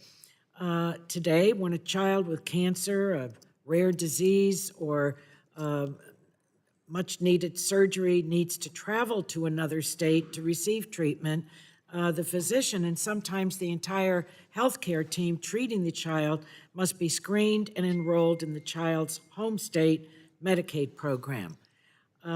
This is a highly, as other members have stated, this is a highly burdensome process. It's filled with red tape for physicians, and it delays the life-saving care for children who really can't afford to wait. I've seen this happen over and over again because I have the Lucille Packard Children's Hospital in the heart of my district. This legislation fixes exactly what the title of the bill says by creating a voluntary and streamlined process to allow physicians to enroll in another state's Medicaid program. So I fully support this effort. I thank the members that are leading it, and I think it deserves a unanimous vote so it can become law this year. And with that, Madam Chairwoman, I yield back. Gentlelady yields back. For what purpose does Mr. Hudson seek recognition? Speak on the bill. Gentleman is recognized for 5 minutes. Thank you. I'm so glad to see this bill come forth. It directly impacts thousands of children and their access to needed out-of-state care. I want to put a face on this, though. I want to tell you a story of a 2-year-old boy named Gabe from Texas. He was finally medically stable enough to make the wait list for a thymus transplant at Duke Children's Hospital and Health Center just outside my district. The surgeons at Duke are some of the only people in the country that can provide this surgery. Yet Texas Medicaid decided it wasn't medically necessary for him to have this transplant. I can't imagine the anger, the frustration, the stress I would feel as a father in that situation. Gabe had to fight for his life every day because his family can't receive a timely approval like others who have private insurance. The life expectancy of the form of DeGeorge syndrome he has is typically 2 or 3 years. When Gabe was 4, they found another path with Duke coordinators transporting them up to North Carolina again, only to have to turn around and go back to Texas because of technical tax codes changing. After years of disappointments, months in the hospital, the hardships Gabe's parents and siblings had to face, and the sadness of living the opposite of a normal childhood, Gabe finally got the transplant at Duke that he needed. This bill will save thousands of kids and families from going through the same struggles and hurdles that Gabe's family did. I look forward to voting in favor of this bill. With that, I yield back. Gentleman yields back for the discussion. For what purpose does Ms. Castor seek recognition? Strike the last word. Gentlelady is recognized for 5 minutes. Thank you, Madam Chair. I want to thank Representatives Trahan and Miller Meeks for bringing the Accelerating Kids Access to Care Act. This is a very important next step on the bipartisan work the Energy and Commerce Committee has done over the years. In 2019, the committee passed the ACE Kids Act. It was a bill I led with Congressman Bill Arakis and Rep. Eshoo and Congresswoman Herrera Butler. As you all know, the Medicaid is the largest insurer of children in the United States, especially for children with complex medical conditions or cancer or a rare disease. And children with complex medical conditions often need specialized treatment that is not available in their community or in their state. So the ACE Kids Act created a new state option under Medicaid that, in conjunction with our children's hospitals, that would creates medical homes in those children's hospitals, and it allows children to cross state lines to get the care they need. The goal of that effort was to put kids with complex medical conditions and their families first. And now, by allowing these states to implement these medical homes through Medicaid that coordinate care, they lower costs, they save time for families and providers. Now, the Accelerating Kids Access to Care Act is the important next step that needs to happen to make it easier for qualified pediatric providers to enroll in multiple Medicaid programs. The bill is going to make it easier for families. I think about the fantastic children's hospitals in the Sunshine State, too, in the Tampa Bay area, Johns Hopkins All Children's, and then St. Joseph's Children's Hospital. Sometimes they will have the providers that can serve the needs of a child in Georgia or in South Carolina. We shouldn't be so stringent under the Medicaid laws that a child with a complex medical condition cannot get the care they need and see the specialists that they need. Overall, this is a godsend to families. I'm proud to be a co-sponsor, and I look forward to voting yes today. I hope everyone will vote yes. Thank you. Gentlelady yields back. For what purpose does Mrs. Miller Meeks seek recognition? Madam Chair, I move to strike the last word and speak in favor of the bill. Gentlelady is recognized for 5 minutes.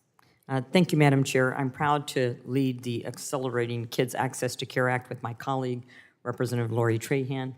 This legislation would streamline administrative processes for providers who need to enroll in another state's Medicaid program due to a lack of services provided in a patient's home state.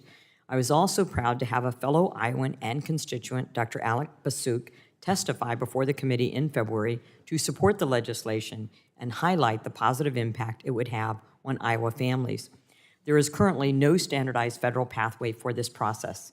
meaning that providers must enroll in each individual state's Medicaid program whenever they see a patient from that state and must maintain regular paperwork to remain enrolled in each state's Medicaid program. When a child from a different state is visiting a doctor, as may be the case if a child is from another state, travels to Iowa for care, which given that we're less than an hour away from places in Illinois and Missouri, there are often delays in care as the providers must sift through weeks of paperwork, risking the health of children with critical life-threatening conditions. I would also like to thank Congressman Buddy Carter for advocating for a ban on spread pricing in Medicaid, which saves the program $300 million and is the pay-for this policy. Again, I'm proud to see this committee move this critical piece of legislation. I applaud the committee and the chair for bringing forth this legislation, and I encourage my colleagues to vote yes on the Ains and on the underlying bill. I yield back Will to the balance. gentlelady yield? Yes. Thank you. I just wanted to point out, Madam Chairwoman, that this is a fine moment in the legislation going on in the United States Congress. We have a newer member on this committee, Democrat, and another newer member on this committee, a Republican, working together, and you heard the examples of the difficulties and the unfortunate life-risking situation of not correcting our system. And this bill will be practical, it will be responsible, and it's something that is long, long overdue. What's unfortunate is that this fine piece of legislation and this cooperation and this coming together to do the right thing will probably not be on television tonight. It will probably not make tweets, et cetera, et cetera. So the American people will probably not even hear about it or know about it. And on top of that, we have many bills today that are going through this committee unanimously, with every Republican and Democrat speaking positively about the cooperation with each other and the work that the staff and all of us have been doing for many, many years in some cases to finally culminate in good, positive legislation for the American people. So I just wanted to point out this fine, fine moment of this incredible committee and these incredible members who have come together to do the right thing. So and also one more thing that I want to point out. Yes, it's not lost on me that the two leads on this are both women. Thank you very much, and I yield back. Thank you, Representative Gentlelady Cardenas. yield. I yield back. Gentlelady Yes, I'll yields yield. back. Madam Chair, I'd like to associate myself with the remarks of Mr. Cardenas. Thank you. Now yield back. Thank you, Representative Carter. I yield back the balance of my time. Gentlelady yields back. Is there further discussion?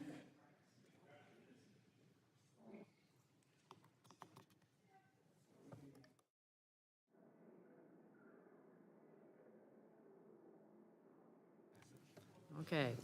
There's no further discussion. The vote occurs on the Trahan-Ains amendment. All those in favor signify by saying aye. Aye. All those opposed, nay. The ayes have it. The amendment is agreed to. Question now occurs on adopting H.R. 4758 as amended, and a roll call vote has been requested. The clerk will call the vote. Burgess. Burgess votes aye. Latta. Latta votes aye. Guthrie. Guthrie votes aye. Griffith. Griffith votes aye. Bilirakis. Bouchon. Bouchon votes aye. Hudson. Hudson votes aye. Wahlberg. Wahlberg votes aye. Carter. Carter votes aye. Duncan. Palmer. Duncan votes aye. Dunn. Dunn votes aye. Curtis. Lesko. Lesko votes aye. Pence. Pence votes aye. Crenshaw. Crenshaw votes aye. Joyce. Joyce votes aye. Armstrong. Weber. Weber votes aye. Allen. Balderson. Fulcher. Fulcher votes aye. Pfluger. Harshbarger. Harshbarger votes aye. Miller Meeks. Miller Meeks votes aye. Kamick. Obernolte. Obernolte votes aye. James. James votes aye. Pallone. Aye. Pallone votes aye. Eshue. Eshue votes aye. DeGette. Schakowsky. Schakowsky votes aye. Matsui. Matsui votes aye. Castor. Castor votes aye. Sarbanes. Sarbanes votes aye. Tonko. Aye. Tonko votes aye. Clark. Cardenas. Cardenas votes aye. Ruiz. Ruiz votes aye. Peters. Peters votes aye. Dingle. Dingle votes aye. VC. Custer. Custer votes aye. Kelly. Kelly votes aye. Barragan. Blunt Rochester. Soto. Soto votes aye. Craig. Craig votes aye. Schreier. Schreier votes aye. Trahan. Trahan votes aye. Fletcher. Fletcher votes aye. Chair Rodgers. Aye. Chair Rodgers votes aye. Madam Clerk, how is Mr. Palmer recorded? Mr. Palmer is not recorded. Palmer votes aye. How is Mr. Allen recorded? Allen votes aye. How is Mr. Balderson recorded? Mr. Balderson is not recorded. Balderson votes aye.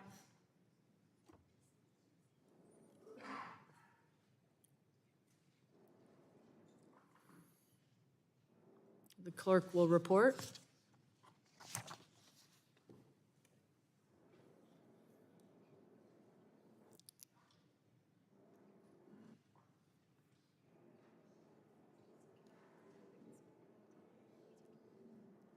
Chair Rodgers, on that vote, there are 42 ayes and 0 noes. The ayes have it. The resolution is adopted.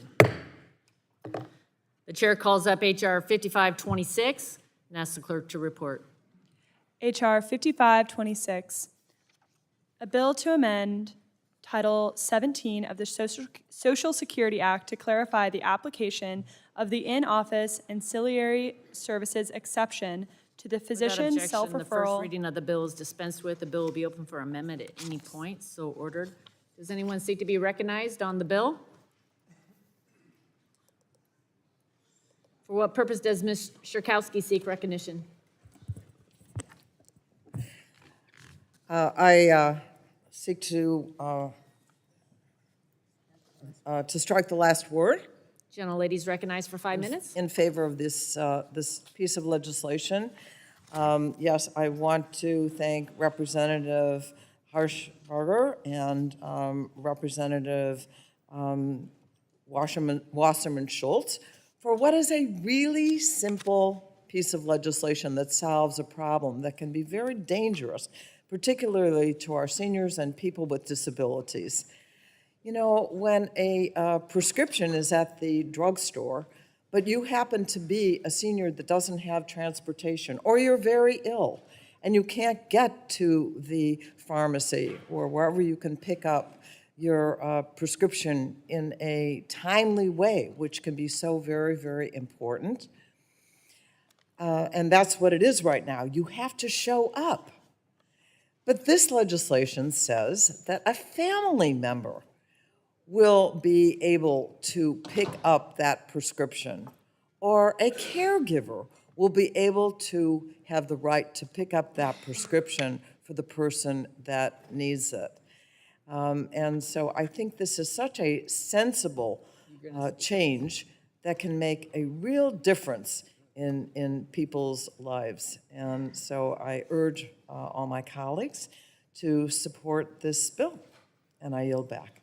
Gentlelady yields back. Further discussion. For what purpose does Mr. Hudson seek recognition? To speak on the underlying bill. Gentleman's recognized for 5 minutes. Thank you. I first want to say I appreciate the ongoing efforts and commitment to preserving seniors' access to medications. In rural districts like mine, this makes a world of difference for patients. I represent a district in North Carolina where some folks will drive hours to see their providers and then another distance to pick up their medications. For years, we've allowed beneficiaries to retrieve certain medications for their loved ones. And then CMS issued FAQs that deliberately limit access to potentially life-saving medications. I'm glad that we've been joined by so many in this room over the years to push for better and easier access to critical medications for our loved ones. I'm glad to see this bill moving forward, and I look forward to voting for it. Thank you, and I'd like to yield to my colleague, Mr. Carter. Thank the gentleman for yielding.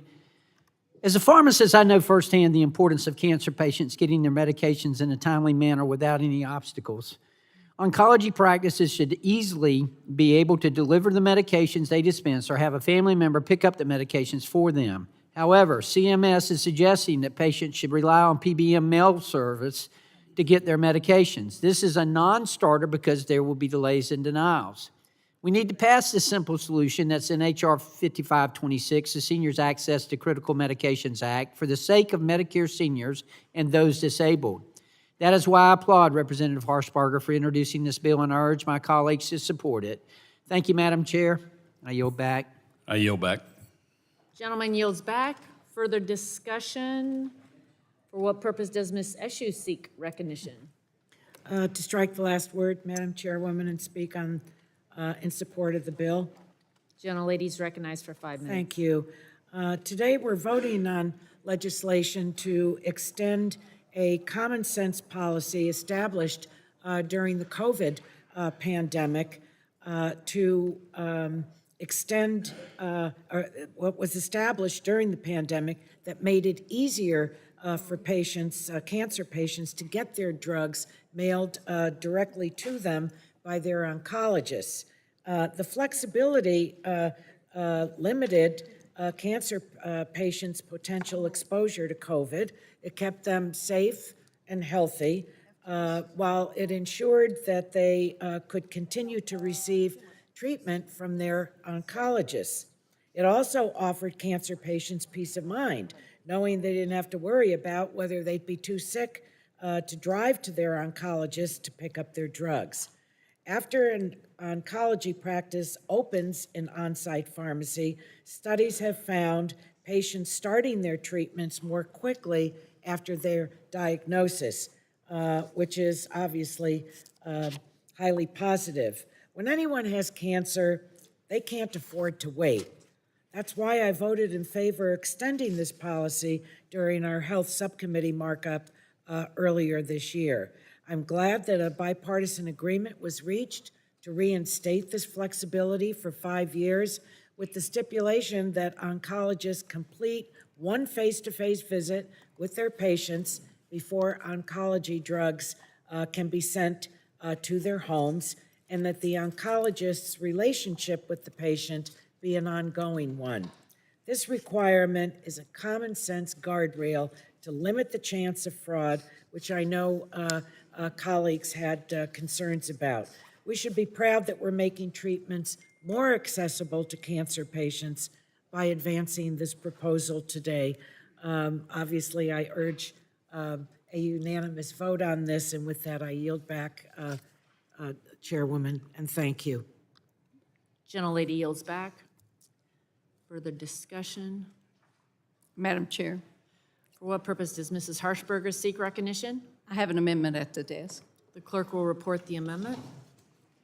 Amendment in the nature of a substitute to H.R. Without 5526. objection, the reading of the amendment is dispensed with. Gentlelady is recognized for 5 minutes in support of her amendment. Okay. Thank you, Madam Chair, and thank you to all the members who spoke in support of this bill.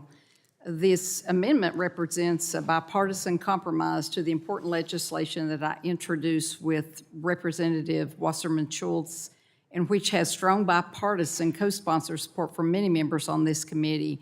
I want to thank Chairs Rodgers, Guthrie, Pallone, and Eshu for working with me to advance this consensus clarification of the Medicare Stark Law. This would provide continuation of pandemic-era flexibilities for specialty physicians and other health providers to be able to deliver oral medications to patients by mail delivery or courier, or allow a designated caregiver or family member to pick up these medications for patients. This is critically important for the well-being of cancer patients and others with serious diseases who are too sick to pick up their medications in person, who live in rural areas distant from their physicians, or who simply do not have transportation. The AINS represents a consensus modification to my originally introduced bill, H.R. 5526. The AINS would extend these drug delivery and access flexibilities under Medicare for vulnerable patients for 5 years, clarifying that this would not violate the Medicare Stark Law's self-referral provisions. The AINS also adds common sense guardrails for these flexibilities by requiring within 1 year prior the Medicare beneficiary must have a face-to-face encounter with the prescriber, not including a telehealth encounter, and only if the Medicare beneficiary has an ongoing pre-existing relationship with the provider. It also adds a requirement that within 3 years of enactment, HHS will submit a report to Congress on data resulting from this arrangement, including how many Medicare beneficiaries receive specialty drugs under this arrangement, any changes in drug expenditures, a description of which drugs were furnished under this arrangement, and any impact on the prices for such drugs. The very minimal cost of these reforms will be fully paid for and offset by including in the AINS the provisions of H.R. 5397, which passed unanimously out of our full committee in December 2023 by a vote of 46-0. These provisions in Section 3 of the AIMS would expand access to home infusion treatments by classifying certain approved drugs as DME and ensure that these life-saving treatments are covered under Medicare benefits. And finally, it provides that excess savings be credited to the Medicare Improvement Act. So I urge my colleagues to support this AIMS compromise because we shouldn't be forcing patients, especially our seniors, to take an arduous journey or have their access to critical medications threatened. And with that, Madam Chair, thank you, and I yield back. Gentlelady yields back. Is there further discussion? If there's no further discussion, the vote occurs on the amendment. All those in favor signify by saying aye. Aye. All those opposed, nay. The ayes have it. The amendment is agreed to. Question now occurs on adopting H.R. 5526 as amended, and a roll call vote has been requested. The clerk will call the roll. Burgess. Burgess votes aye. Latta. Latta votes aye. Guthrie. Griffith. Griffith votes aye. Bilirakis. Bouchon. Bouchon votes aye. Hudson. Hudson votes aye. Wahlberg. Carter. Carter votes aye. Duncan. Duncan votes aye. Palmer. Dunn. Dunn votes aye. Curtis. Lesko. Lesko votes aye. Pence. Pence votes aye. Crenshaw. Joyce. Joyce votes aye. Armstrong. Weber. Weber votes aye. Allen. Allen votes aye. Balderson. Balderson votes aye. Fulcher. Fulcher votes aye. Pfluger. Harshbarger. Harshbarger votes aye. Miller-Meeks. Miller-Meeks votes aye. Kamick. Obernolte. Obernolte votes aye. James. James votes aye. Pallone. Aye. Pallone votes aye. Eshue. Eshue votes aye. DeGette. Schakowsky. Schakowsky votes aye. Matsui. Castor. Castor votes aye. Sarbanes. Tonko. Tonko votes aye. Clark. Cardenas. Cardenas votes aye. Ruiz. Ruiz votes aye. Peters. Peters votes aye. Dingle. Dingle votes aye. Vesey. Vesey votes aye. Custer. Custer votes aye. Kelly. Kelly votes aye. Badagan. Blunt Rochester. Soto. Soto votes aye. Craig. Craig votes aye. Schreier. Schreier votes aye. Trahan. Fletcher. Fletcher votes aye. Chair Rodgers. Aye. Chair Rodgers votes aye. Madam Clerk, how is Mr. Wahlberg recorded? Wahlberg votes aye. How is Mr. Palmer recorded? Mr. Palmer's not recorded. Palmer votes aye. How's Mr. Guthrie recorded? Guthrie votes aye. How's Mr. Crenshaw recorded? Crenshaw votes aye. How is Ms. Matsui recorded? Matsui's not recorded. Matsui votes aye. How is Ms. Castor recorded? Castor is recorded as aye.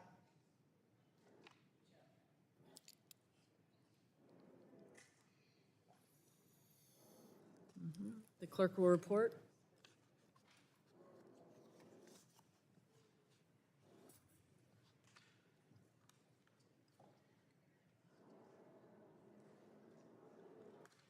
Chair Rodgers, on that vote, there were 43 ayes and 0 noes. The ayes have it. The resolution is adopted. Chair calls up H.R. 6033 as amended by the Subcommittee on Health and asks the clerk to report. H.R. 6033, a bill to require the Secretary of Health and Human Services to establish a task force to improve access. Without objection, the first reading of the bill is dispensed with. The bill will be open for amendment at any point. So ordered.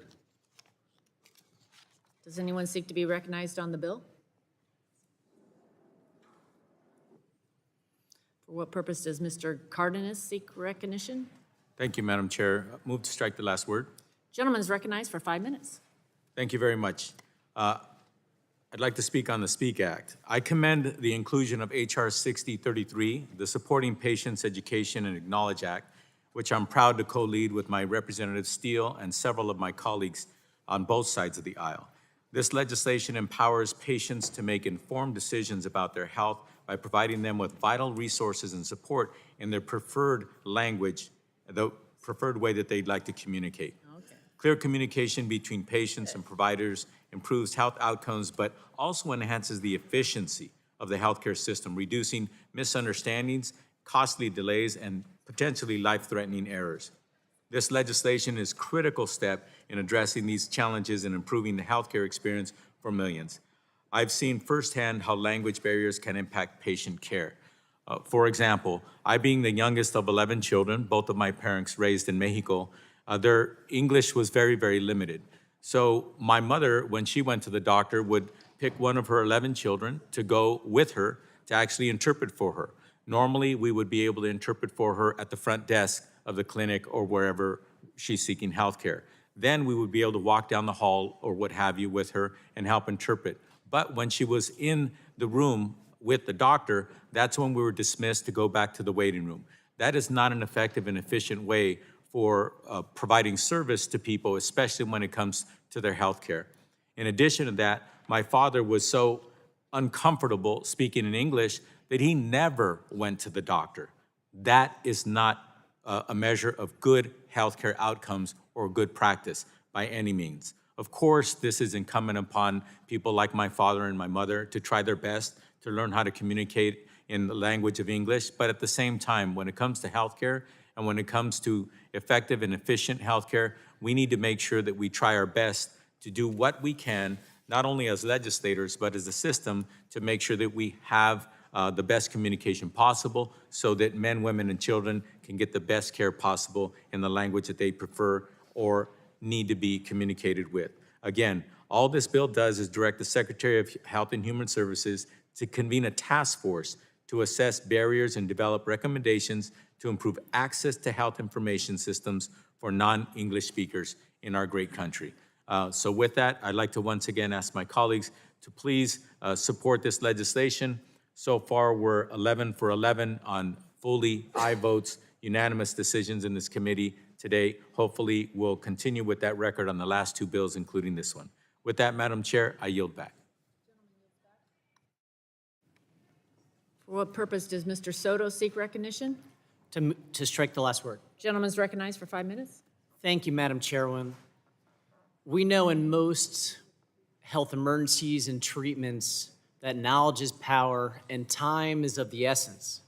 Now imagine, like many of my constituents, English is your second language. Spanish, Creole, Portuguese, Hindu, Urdu, Thai, Arabic, so many other languages spoken in diverse Central Florida.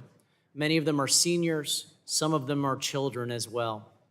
That's why I applaud Reps Steele and Gomez for introducing the Bipartisan Speak Act, directing the HHS Secretary to convene a task force to assess barriers and develop recommendations to improve access to health care for non-English speakers.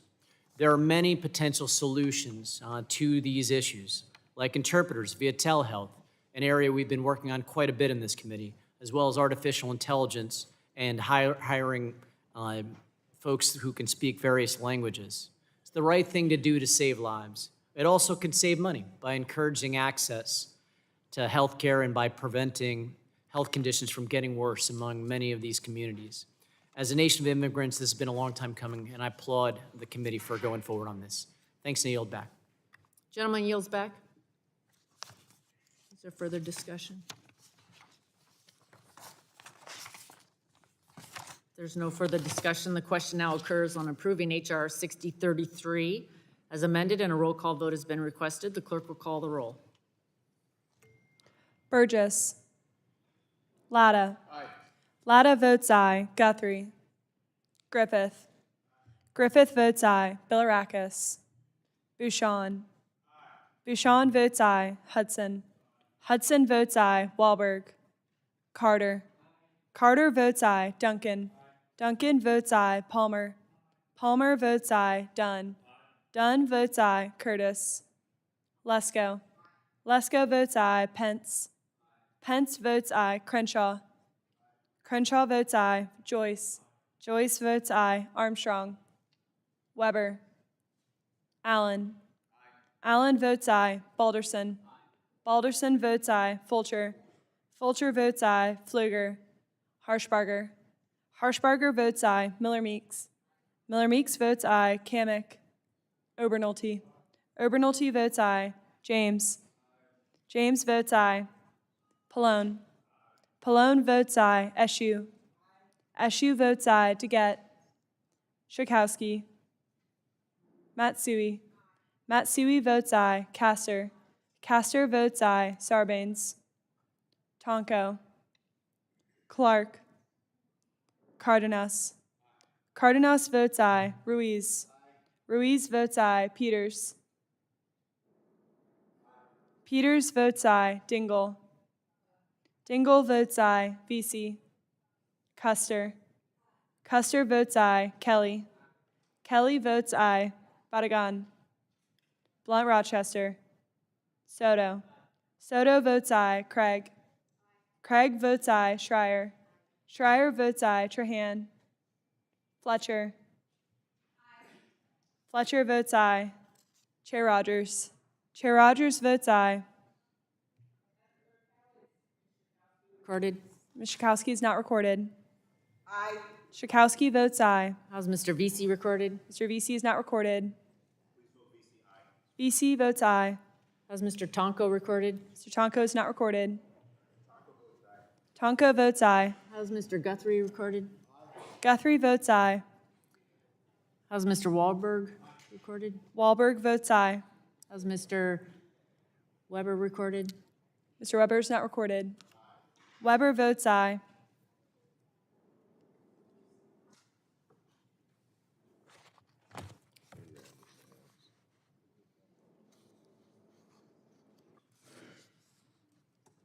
Clerk will report.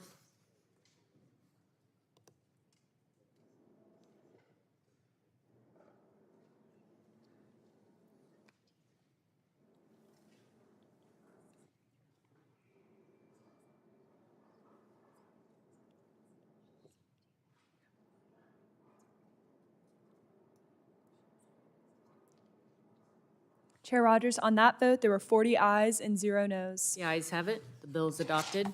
Chair calls up H.R. 7858 as amended by the Subcommittee on Health and asks the clerk to report. H.R. 7858, a bill to amend Title 18 of the Social Security Act to establish a Medicare incident to modifier for mental health Without services. objection, the first reading of the bill is dispensed with, and the bill will be open for amendment at any point, so ordered. Does anyone seek to be recognized on the bill?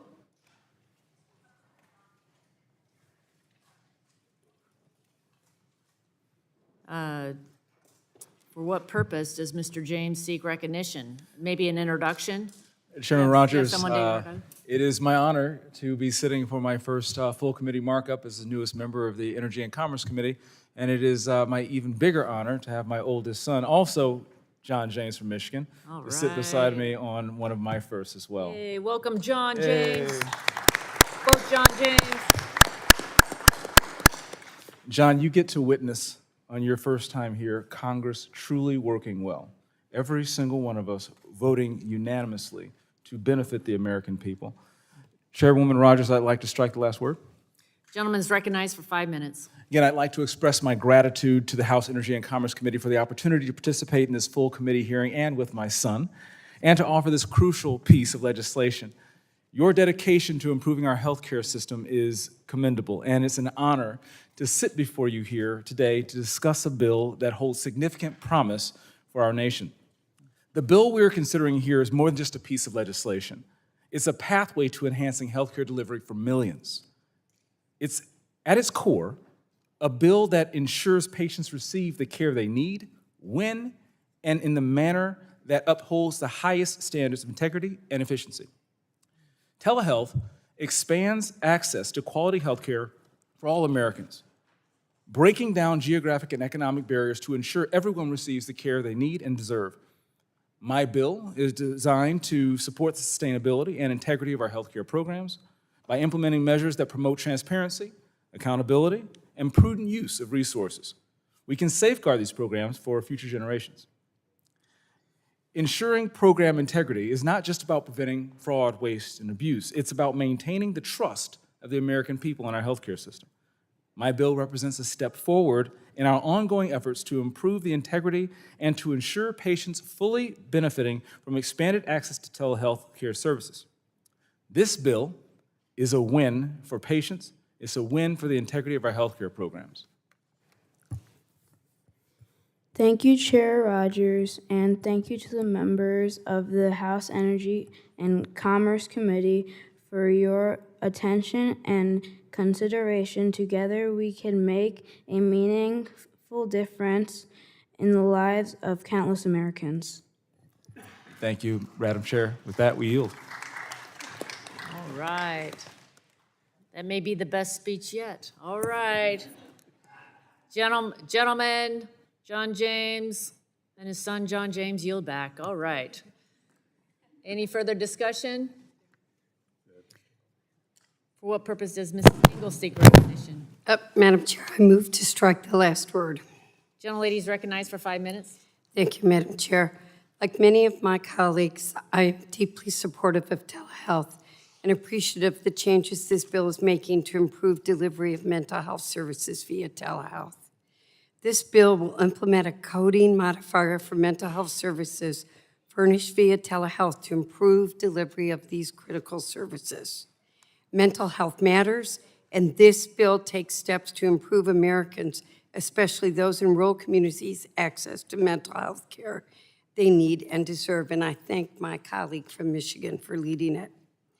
During past hearings, we've heard from a variety of witnesses that telehealth is being used, is trusted, and is effective. But the new data captured by this bill will show us even more what's further needed to strengthen access to important telehealth services. On a broader issue, I would like to highlight the bipartisan work on another bill, H.R. 7623, the Telehealth Modernization Act.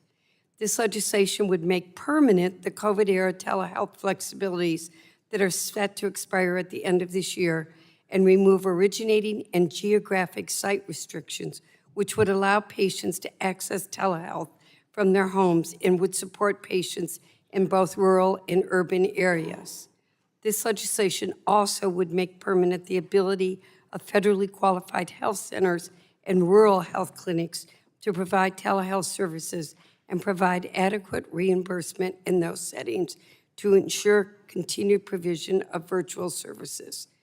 These services are critical for helping all patients access the care they need from the comfort and safety of their own homes, especially when they don't have providers near them, don't have transportation, are older or sick. I'm grateful for this committee's focus on telehealth and the good it's doing in communities across America, and optimistic that the committee will continue to work on broader legislation as well. I urge my colleagues to support the Telehealth Enhancement for Mental Health Act, but also urge this committee to bring the broader bill as soon as we can for reauthorization. Thank you, and I yield back, Madam Chair. The gentlelady yields back. Is there further discussion?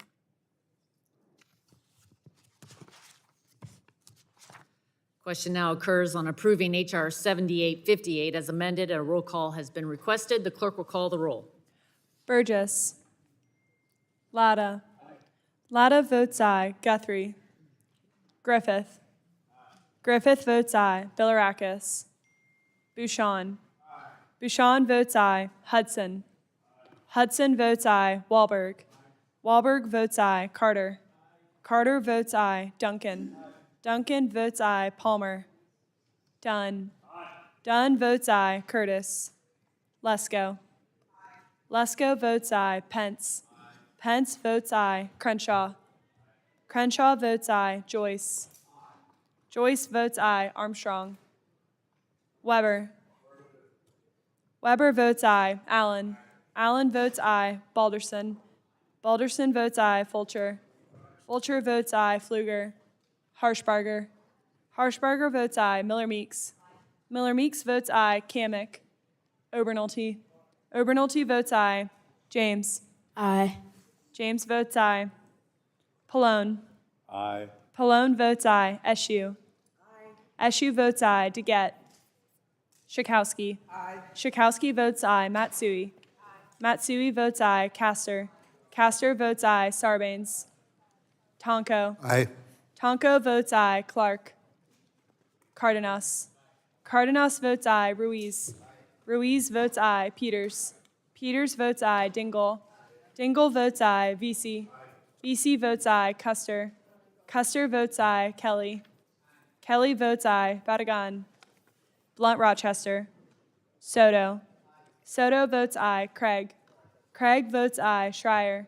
Schreier votes aye. Trahan. Fletcher. Chair Rodgers. Aye. Chair Rodgers votes aye. Madam Clerk, how is Mr. Guthrie recorded? Guthrie votes aye.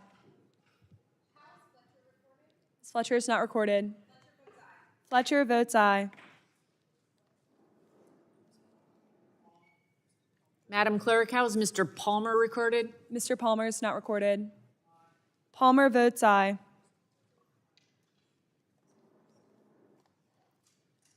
The clerk will report.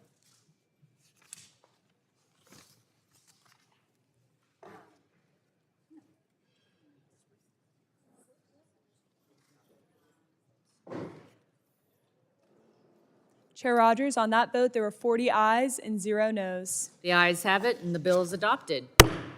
Without objection, staff is authorized to make technical and conforming changes to the legislation approved by the committee today. So ordered. Without objection, the committee stands adjourned.